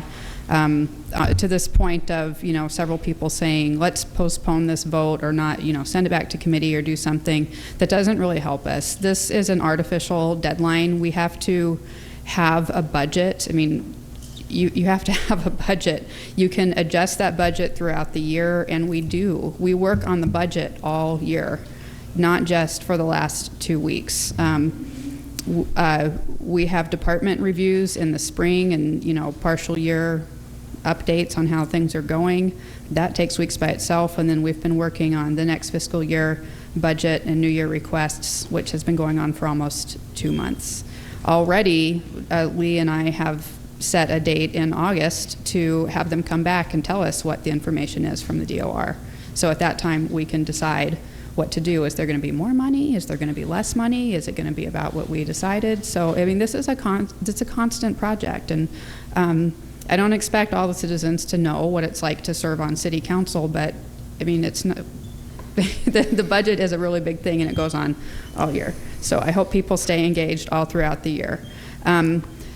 So people are stressed and concerned, and I appreciate the staff overview showing how this budget is just a portion of the tax bills. I use the iTax on my own property tax where I live, the house that I live. I also have investment properties. I'm not talking about those. But this is going to raise my taxes at my house $28 a year, which is really, I don't feel like it's that much. What I'm hearing a lot of people talking about that they're upset is that their property got reevaluated higher. Mine actually got reevaluated lower. I'm ruining the neighborhood, apparently, is what's happening. What hasn't hit my tax bill yet is the soccer fields, well, the library and the schools. Those are going to have a bigger impact than this 3% on the city budget. So we're talking about 3% on 1/3 of the tax bill. Yes, it would be better if it was a 0% raise. Missoula is a really generous community. Every time these bond initiatives come up, people do pay for them because we value education and community. However, motion to the slide, there are certain things that are basic services of running a city that we don't just put out for a general election. We don't have a general election on whether to have union raises for police and fire department. And somebody said, what if we just don't pay our tax bills? What if I don't pay this fee? Well, we don't have a fire department, and we don't have wastewater collection, and the rivers get messed up, and the potholes get even worse. So unfortunately, some things are just not that sexy, and I know that there are people here who voted for soccer fields and libraries, et cetera, and had yard signs, and then they're down here complaining about the 3% property tax increase. And I understand that it's hard. I really do, especially for retired people. And I'm glad everybody came down, but I feel like a lot of the frustration is all conflated together. And what is really standing out to me as an elected person is the frustration only having one revenue tool, which is property tax. And we need to have some bigger community value discussion around that. What else can we do? Local option tax. One person mentioned a local option tax. I have a lot of notes, and I just can't go into all of them, except I will mention that most people who spoke, I would love to hear more ideas about way to cut the budget, but it's hard to get a consensus even among 12 people for what to cut out of the budget, and we try, and we can never get a majority to agree to cut any one thing. And actually what people want is more things. They want more snow plowing. They want, you know, a rural Grant Creek Trail plowed. They want more street trees. People want more, and it's hard. And we turned away millions of requests for things that are very dear to me, because we can't do that. We can't do everything that we do, and it is difficult. And I thank the community for coming out tonight. But voting on the budget tonight, which I hope people will vote on the budget, is not the end. What I will say that, you know, before this public hearing, I was thinking if we got more revenue from Helena, then, oh great, we can plant 500 more street trees, or, you know, now I'm thinking like we should just like leave it alone. People are a little frustrated, and I understand that. I'll stop on all that. I just want to end by saying that I thank all my 11 colleagues up here for working on the budget. There were some extremely tense meetings because we all feel strongly about different things. I want to thank the staff, as always, for like every week, every day, you're working on this. And that is all. On the budget, Mr. Wilkins. So I guess the first thing I want to ask is how many people here get a Social Security check? I do. I'm at that age. There hasn't been much of an increase in that Social Security check. But I think we got a financial advisor in the audience that probably advises people before they get that Social Security check to start setting some money aside. And let me tell you all, you're young enough, that's really important, because Social Security, you can't count on it. The other thing that I heard tonight was that we ought to do more for veterans in suicide. And I can't agree more with that, but I don't think it's the city, I think it's all of us. And all of us means the state and the federal government. The federal government promised they would take care of veterans, and they're doing a shabby job of it. And I think everybody knows that. So it isn't just the city's responsibility, it's also everybody's responsibility. I was pretty much against this budget. I have not voted for every budget the mayor has brought down. But one thing that is convincing me that we are doing something, we put money in there for a suicide prevention person that can work full-time. I was impacted myself twice this year, right in front of my house, with suicides. And it kind of got to me. So this was really important to me.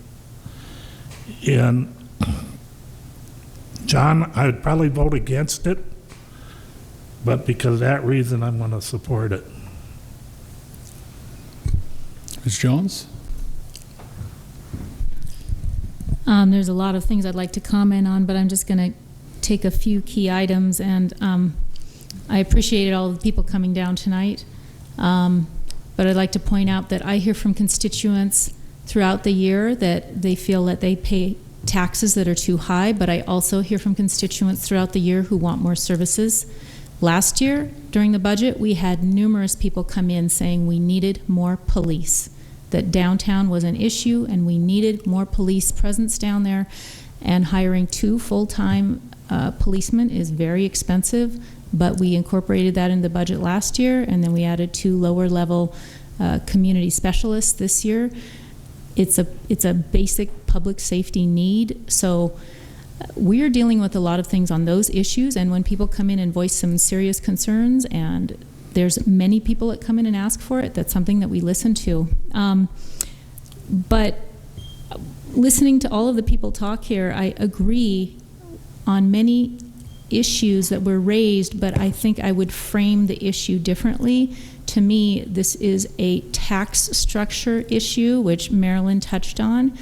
Historically, I'm not a huge numbers person, but I really do like history because it helps me understand things. And historically, much of the tax base in Montana came from lumber, ranching, mining. And those industries do not contribute what they used to. We have other industries that are coming into Montana. One of them is tourism. We have tech. We have other things going on. And I really look to our state legislature to see how they can capture dollars from areas other than property tax, because it is very hard on residents when that is our sole source of income.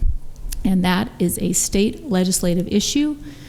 And I think people need to voice that to their state legislature. I also think with the bonds that are coming online in this year and in the next few years, the school bond is very big. I was highly supportive of that. We need to invest in our education structure here. But the fact that Hellgate High School, to rebuild Hellgate High School, was going to be $35 to $40 million.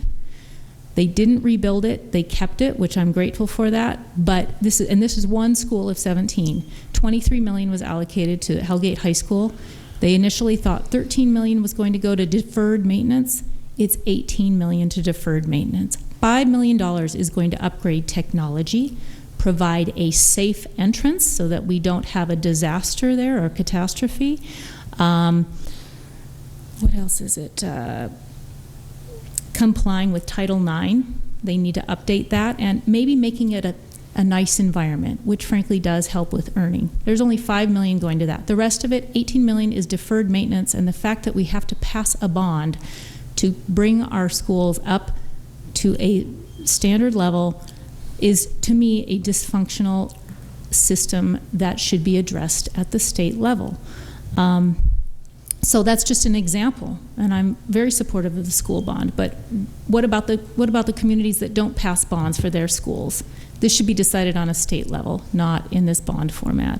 And finally, I think we need to be having a statewide discussion regarding, if we're going to look solely to property tax, how do we deal not only with extremely low income retirees, but retirees in general? And again, that's a state. We cannot do this on a city level. We do not have the tools.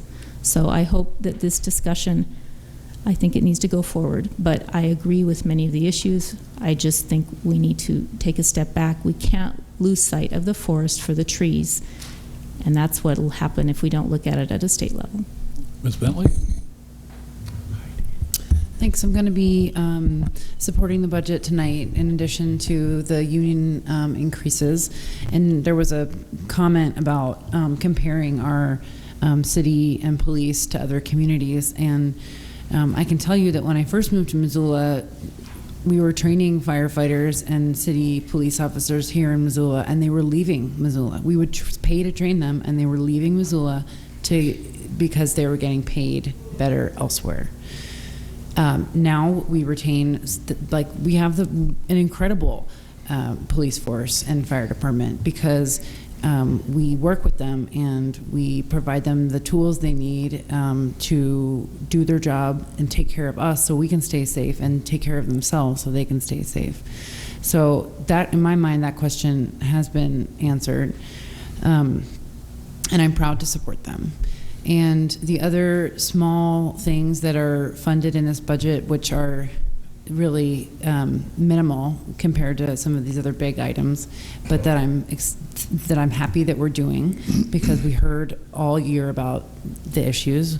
One is a pavement study. I think that's going to be really a great way to, I know the people really have issues with potholes and with street maintenance, and I feel like doing an analysis of our pavement in Missoula is a great idea, and it really answers the things that people have been telling me all year, and for the past 4 years about how they would like to see the city improve. Another thing that I think is great that we funded is the 2 downtown officers. They cost much less than full police officers, and they do quality of life issues that are very challenging for the city to deal with when there's neighbor disputes between neighbors and over things that frankly don't even necessarily involve the city. They come in and they help resolve those conflicts and they help the neighbors get on with their life. It's a service that we provide. We definitely need more. I know that the current quality of life officers can't do everything, that they can't do, meet all those needs. I'm also happy that we funded we didn't fund that much, we can count them on one hand, I'm glad we're doing $5,000 CIT training for our police officers. This is training so that when they get into a situation with someone in a mental health crisis, they have the training and the tools they need to talk those people down. It goes hand in hand with the suicide prevention funding that we are providing.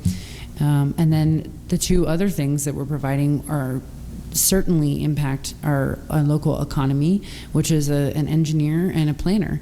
And with all of the development going on right now, projects are getting held up for weeks because we can't get them through our system because we don't have enough staff to move them through quickly, which costs people who are remodeling their homes, people that are building new housing. That time costs money. And so we are putting this money, we are funding economic development. So I feel like we made a lot of tough decisions too. We didn't fund a lot of things that I wish that we had. Our street trees are still dying, and we still don't have money allocated to plant more. There's still a lot of the California street right where I live is still not in good condition. There's a lot of things that we said no to, and I feel like the few things we said yes to are really important to keep Missoula moving forward. And so I have no problem at all supporting this budget. I feel like it is responsible, and I pay taxes, and I feel like I get a good bang for my buck. Mr. Von Osberg? Thanks. I'll try to be fairly brief, but it's worth underscoring a number of the points President Marler made. It's a responsible act to pass a budget at this point, and indeed we do continue to work on the budget throughout the year. We unfortunately have this timing issue with the DOR numbers that come in slightly later, but the city, as the mayor spoke to, needs a budget, and we've talked extensively in the budgeting committee about, when we get those final numbers, looking at the range of things that we can do. And there's been a bit of an assumption that I want to sort of disavow folks of, that if the DOR numbers were higher, that we would just fund additional stuff. If the DO numbers are higher, the tax percentage can be lower. I certainly have very little to zero appetite for additional funding requests, and I think that's fairly widespread, sort of shared on the council. Couple random things. Ms. Bentley spoke, I think, and others, to the fact that we funded very little actually new in this budget, extraordinarily little in this budget, and there's already been discussion about the 2 full-time officers last year, and this year the 2 community service specialists. And I just want to quickly add that those folks actually don't just focus on downtown. Over the course of the year, they help downtown, but they also help the rest of the community on a number of other sorts of issues. So there's a city benefit there. And so that's an example. You can look at the increase that we're talking about, and it really covers about 4 or 5 items, and we've been incredibly restrained in what those 4 or 5 items were beyond the non-union worker increase. The community service specialists we talked about. I think Ms. Bentley mentioned the pavement evaluation, and I think we have all agreed that was a strategic investment to make, to be the most efficient with resources going forward. It was one of the items that the Public Works Director, John Wilson, came and spoke to as being one of the most important strategic tools that he needed to drive, the best sort of operational performance in his department. Brief opportunity. There is no tie. It's worth repeating since there continues to be confusion about this. The water acquisition doesn't factor into what we're doing here at all. We financed the water acquisition via the lending arrangement that's been talked about quite a bit. So there's no, as was mentioned by one of the people in the public, that's an enterprise fund, and the revenues and costs associated with that are all tied within that revenue fund, within that enterprise fund. And I guess lastly, two last things. There's a couple of folks from my ward down here I want to thank. I believe it's Ms. Hutchins. I apologize if I got the name wrong. And Brace for coming down and speaking, and wanted to address why I'm supportive of doing this budget now and then playing out the process where we see the final DOR numbers. And the last thing, there's been some talk about veterans, and I simply want to comment that Ms. Kendall, who's going to be a big part of that funding that we allocated for the suicide work, I guarantee you from prior work I've done with her that she'd be incredibly interested and open to working with the veterans folks, and however she can improve what work she develops with folks with the veterans interests. I'm completely positive that she will look forward to cooperation on that. So, thanks. Ms. Hill. Thank you. Just a couple more points, I guess. So it's important to remember that there's a reassessment of taxes now every 2 years as opposed to every 4 years. And if I were, as a real estate agent, if I were to give you what's called a comparative market analysis, which is similar to an appraisal, from 4 years ago, it would be significantly different than it is right now, which is not so great in a real estate market like this, but is also really beneficial in a recession market. Keep in mind, many of the bonds were voter approved. When people talk to me about things need to go to a vote, it does every time, and it's always 51% plus keep saying yes. I hear from a lot of developers about how difficult it is to move things along. A lot of things get held up, so we need more engineers and planners, and that's going to help developers. That's going to make more homes, and that's going to create more affordability because there's going to be more inventory. And I will always support our police, our fire, our streets, and our schools, and I'll always support that over a library or a regional park, but that's just my personal belief. And based on the amount of complaints I get about potholes, we should probably make sure that we continue funding our streets department and the road district. And in this market where home prices are going for incredibly high prices, it's also reflected in our appraisal values. So a 2015 real estate market compared to a 2017 market is very different. And if the DOR assessed at what things are selling for, we'd be in a very different situation. A DOR appraisal tends to be very conservative compared to a fair market value. So if your taxes are going up, it means your property has significantly increased in value. That being said, I get it. My taxes have gone up too. My mortgage payment has increased quite a bit this year. I will mention that my homeowner's insurance went up over 10%, but it's essential to preserving the safety of my home. And the same goes for the services my taxes pay. They preserve my home, my safety, my children, their education, and my daily commute. And that will always be a priority in my life, so I will be voting yes. Ms. West? So I'm going to take this in a little bit of a different direction. I will also be voting yes. But I just wanted to touch on the health insurance premium increase just for a second, because that came up during comments. And I think, if anything, national discussion lately has really highlighted that there's not really any equity or fairness in who gets access to health care. And I don't think that, as a city, I don't think it's a good example to like join the race to the bottom in that. And I think we should, provide good quality, comprehensive and fairly affordable health care to our employees. And it's similar to this, the minimum wage increase that we have, elected to institute for folks that work for the city. And I think that, if anything, those are also things we don't have control over who else in our community has access to those resources. And I think that if anything, the only thing we can do is lead by example. So I think we should, obviously we're funding health insurance premium increases, and I think that's just the right thing to do. And I just wanted to throw that out there because it's something I think about a lot, because I know I have better health insurance than a lot of my neighbors, and that's not necessarily fair. So, Mr. Hess. Thanks. I'd like to thank you, Mayor Engen, and all my colleagues and our staff and our members of the public who came down to comment tonight and throughout the process. I spend a lot of time like at the dinner table or at a coffee shop or whatever, talking about municipal budget and finance and one of the things that I circle back around to most often is the constraints of the things that we are asked to do and the things that we want to do and the things that we need to do, and our inability to scare up enough resources to fund the services that people need and want.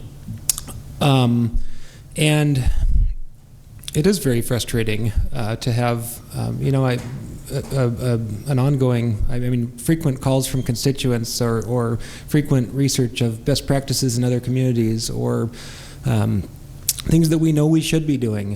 The urban forest comes up all the time as an example of something that we need to be addressing, and we're, with our current revenue environment, we're unable to do so. And so when I hear that we need to find a middle of the road approach, or that that something needs to give, I agree, and as Ms. Jones said, I think that what needs to give is our conversation about our available revenue sources. And because the requests for services, important, good services, don't quit coming in, and our ability to fulfill and provide those services isn't growing either with our current revenue sources. So we set a lot of priorities throughout the year. We prioritize programs, we set policies, we review the effectiveness of programs, we find efficiencies. We have, when that remark came up tonight about government being inefficient, there were a flash of dozens of presentations that we've had in our committees about, whether it's the police department utilizing volunteers to tag abandoned vehicles, or the transportation division utilizing volunteers to inventory sidewalk conditions, or I remember when I was first seated on the council, we had a tour of city departments, and one of those things was the vehicle maintenance division, and we had some contraption that was like a gigantic industrial snowblower that was, I think, from the 60s, and it was still, our vehicle maintenance manager was keeping this thing running because a new one would be $1 million or $500,000 or some absurd amount of money. So it smarts a little when people don't recognize the efficiencies and the scrutiny that we place on these programs. So I'm rambling here a little, but I'm supportive of the budget. I wish that we could do so much more than we're able to do, and I think that that's out of need, and I think that that's out of genuine statements of desire and interest from our community, and I hope that we'll get there someday with the revenue picture and the tools available to us. Mr. DeBar? I'll try to add a few things that other people haven't touched on.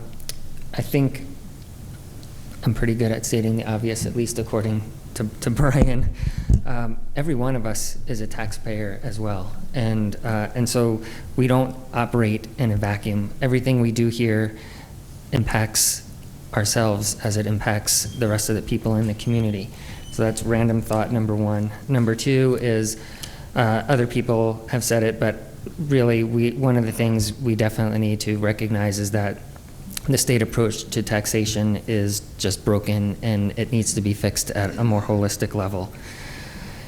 And I was thinking, what is the whole point of taxation? And the point of taxation is to provide a revenue stream to the city and other entities so that they can provide services that we can't provide for ourselves. And I think the fact of the matter is that we do a very thoughtful job of trying to provide those services that we can't provide for ourselves. Everything the city does costs more money every year.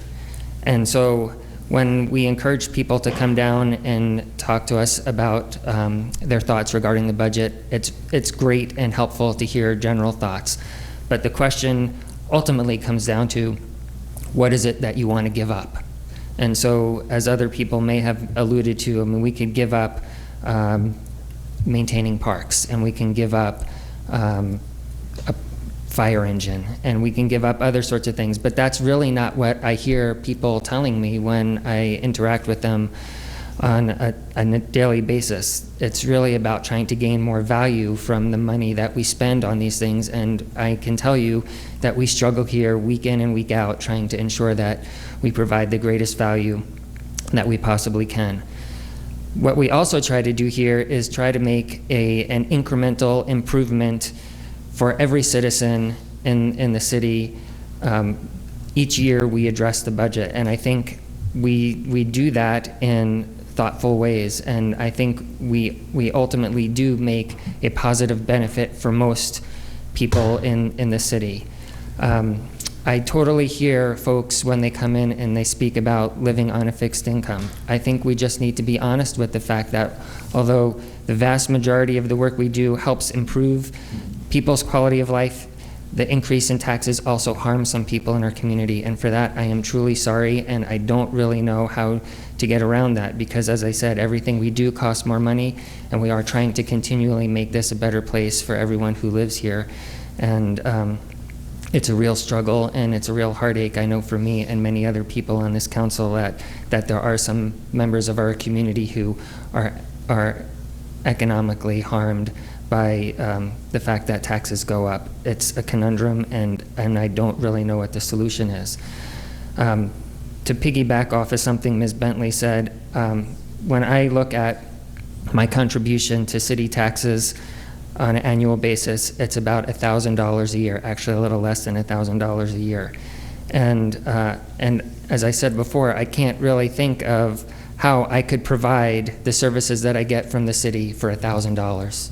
It's just not possible. I mean, if I was big into swimming and I wanted to build a pool, it'd probably cost me $1,000 when I can just go to Splash and pay $250 or whatever and swim. So I think we do get an incredible value for the money that we contribute, and I think that's it. So I am going to support this budget. Further discussion? So here's what I heard tonight. These are the emerging themes for me. Don't raise my taxes. I tell you what, this is my 16th rodeo. This is the 16th municipal budget I've been involved in, the 12th as mayor, and if I had my druthers, I wouldn't raise your taxes and I wouldn't raise mine. It's not fun work, but it's necessary work. It's responsible work. You heard tonight over and over that there's no free money. There isn't, but there aren't free services either. So we have to pay for this stuff. And the way we do that is by making a collective investment in our community. My collective investment is $650 a year for municipal services. If I took that to a monthly basis, it's about $137.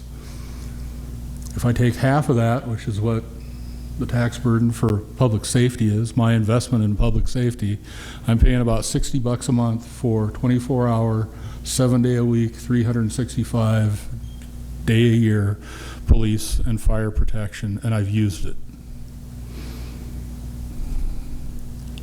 When members of my family go down in the middle of the night and I call 911, somebody shows up, and there is no question that somebody's going to show up. This is a question of value. Am I getting $137 a month worth of value from the city of Missoula? For me, every day, the answer is yes. My homeowners association dues are $266 a month. For that, I get water, garbage, and janitorial outside of my house. I wish it was inside, but it ain't. I do that. This is the responsible thing to do. This is the way we take care of one another. This is the way we maintain a city that people want to live in. If you don't have a city that people want to live in, you've got a lot of trouble. You've got troubles that we can't imagine today in Missoula. I heard today that we throw away money through our redevelopment agency. Fact is, we make investment through our redevelopment agency. The investment that the redevelopment agency made in downtown Missoula over the course of its 20 years, about $20 million, leveraged $200 million in additional investment that goes to the tax rolls. That's an investment. And if you're a financial advisor, I'd advise my clients to get into that business because that's a pretty damn good return. We don't give our money away to friends. We give our money to people who are making investments in this community who wouldn't make those investments otherwise. It's the responsible thing to do. There would not be a Marriott going up on the corner of Higgins and Front but for the Missoula Redevelopment Agency and our commitment to make that investment.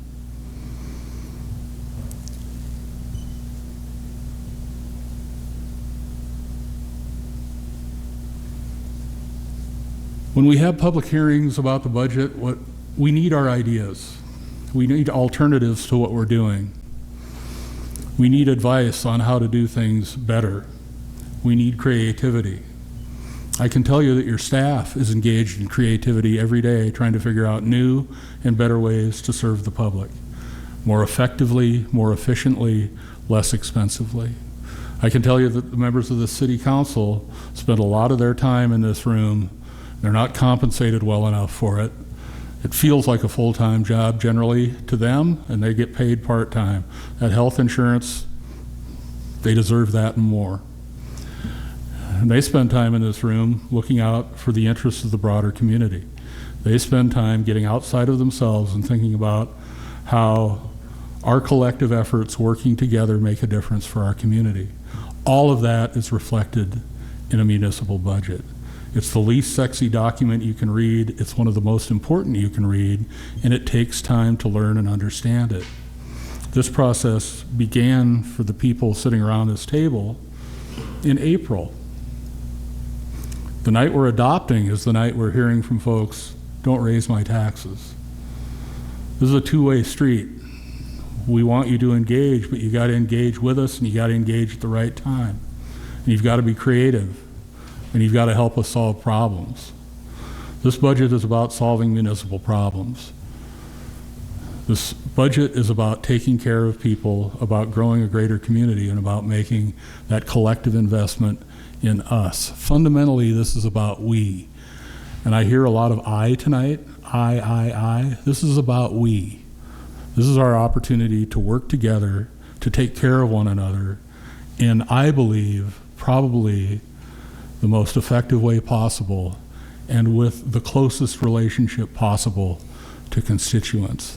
And the beauty of all of this, as Mr. Moore suggested, is that when my performance review comes up in November, I'll know pretty clearly whether my instincts, what I hear from my constituents, what I hear from staff, what I hear from this council, whether all of that information and the decisions I make are the right ones for this community. That's the way we figure this out. You can elect a new board of directors every 2 years. You can elect a new chief executive every 4 years. It's the way it works. The way I've approached this job is to be responsible. There is no free money. Services cost. Great communities take real investment. This investment is thoughtful, it's measured, and it's effective. And I would appreciate your support this evening for this budget. Any further discussion? Seeing none, we've had a public hearing, we'll have a roll call vote. Okay, this is on the motion to fix the resolution to fix the annual budget or appropriations. And we start roll with Heddle.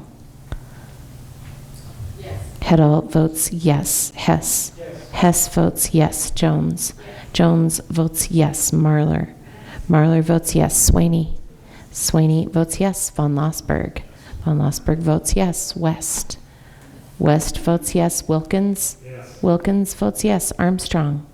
Armstrong votes yes. Bentley. Bentley votes yes. Cares. Cares votes yes. And DeBari. DeBari votes yes. Would any of you like to change your vote? That is 12 ayes. And the motion is approved. We'll move on to communications from the mayor. Mayor Engen, we still have more motions to do tonight. My apologies, We have a Ms. bunch Rabine. of I got too excited. fees. It's past my bedtime. Mine too. Okay, may I? Yes, please. I move we adopt a resolution increasing the wastewater industrial interceptor variance permit fee set forth in 1307-410 MMC and the waste hauler permit fee set forth in 1317-210 MMC by 2.75% beginning January 1st, 2018. That motion is in order. Is there discussion on the motion? Anyone in the audience care to comment on the motion? Seeing none, we'll have a roll call vote. Okay, on the wastewater industrial interceptor variance permit fee resolution, Hess. Hess votes yes. Jones. Jones votes yes. Marlar. Yes. Marlar votes yes. Swaney. Swaney votes yes. Von Lossberg. Von Lossberg votes yes. West. West votes yes. Wilkins. Wilkins votes yes. Armstrong. Armstrong votes yes. Bentley. Bentley votes yes. Cares. Cares votes yes. DeBari. DeBari votes yes. And Heddle. Heddle votes yes. Would any of you like to change your vote? It's 12 ayes. What if, is there any objection to if I make the next four motions together? There is none. Okay. From me. Sorry, that was rather dictatorial.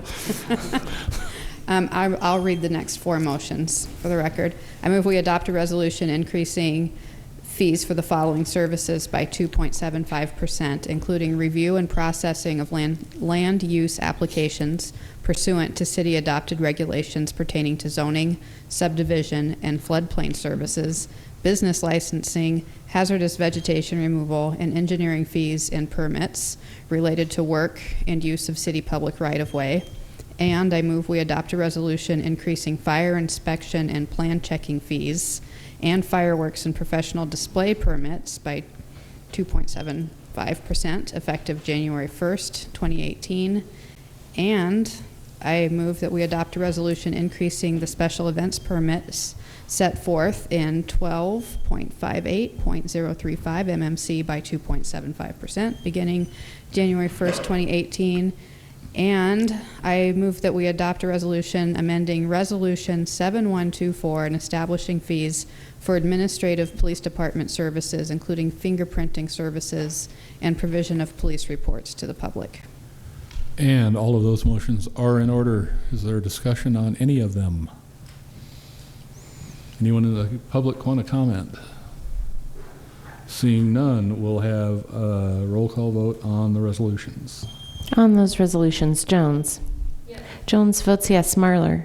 Yes. Marlar votes yes. Swaney. Swaney votes yes. Von Lossberg. Von Lossberg votes yes. West. West votes yes. Wilkins. Yes. Wilkins votes yes. Armstrong. Yes. Armstrong votes yes. Bentley. Yes. Bentley votes yes. Cares. Cares votes yes. DeBari. Yes. DeBari votes yes. Heddle. Yes. Heddle votes yes. And Hess. Yes. Hess votes yes. Would any of you like to change your vote? Seeing none, it's 12 ayes. And the resolutions are approved. Now we have no more public hearings. I'll move on to communications from the mayor. I would be remiss if I didn't thank staff one more time for their efforts in putting this budget together. There are many complex moving parts and a lot to explain, and they do yeoman's work, and we're only going to get better at it. And I want to thank all of you. I recognize that this is challenging work. It is complicated, it has frustrations, and you have been remarkably thoughtful and conscientious and responsible in your actions, and I appreciate and respect all of you. We'll move on to general comments from council members, and we'll start this evening with Ms. Swaney. Ms. Bentley, nothing happening at the fairgrounds? Just getting ready for the fair, which is August 8th through 13th. Free admission.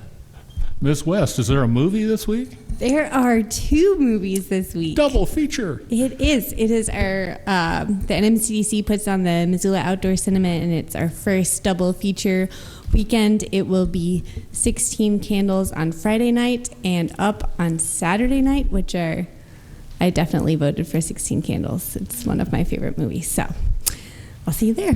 Ms. Jones. So it's been kind of an emotional overload evening, and I'm sorry, but I'm going to have to add to that. I have something important to talk about tonight, and I know it's late, but if you'll grant me your patience for a couple of minutes. Trenton Johnson died on Wednesday. He was a 19-year-old from Missoula. He was a kid that was over at our house all the time. My son and Trenton were friends from the 2nd grade on at Paxson, and my son spoke at his funeral on Saturday. Trenton was a sweet kid. He was smart. He was kind. He was earnest and sincere. He just finished his first year at Bozeman studying engineering. So it just, I'm kind of still in shock over the whole thing, but there was a quote from his dad, Marty, in the paper. He said, "I was fortunate. I really don't have a lot of regrets. I did a lot with Trenton. We still have unfinished business, but I did a lot." And I was thinking about that quote. My son and Trenton played lacrosse together for about 5-7 years, something like that, long time. And I remember starting in 6th grade, we'd go off to tournaments, and halfway through the day, Marty and his wife Dawn would back up their Suburban to the field and put down the back gate and pull out the barbecue and all this food. And they'd cook all this food up, and they'd feed the entire team of 22 ravenous boys. And then they'd all have all the parents come through and eat. And after a few weekends, we figured out they were going to continue doing this forever, and we all started bringing food. So that was the kind of family Trenton came from. And I'm so glad that Marty and Dawn, his parents, went to every game and were there for everything. So my heart goes out to them. It's a huge loss to this community. Trenton was a very good friend. He would have been a very good husband and a really good dad. So when I hear all of the budget talk about investing in our police and fire, we pay them well for a reason. And let's just take care of our kids, and my heart goes out to Marty and Dawn. Mr. Hess, Ms. Cares, Mr. Wilkins. My heartfelt condolences to the family, too. That was such a tragedy. We had a guy here that kind of questioned us how many hours we put in. And I'd like to tell you, maybe not in the recent couple of weeks, but I know there was weeks I put more than 40 hours in. And that's going to different meetings and, meeting different people. So, and I know all of you have done the same thing at times. So we do put a lot of work in, especially if you have a feeling for Missoula and you want to do better. So just to let everybody know. Ms. Armstrong.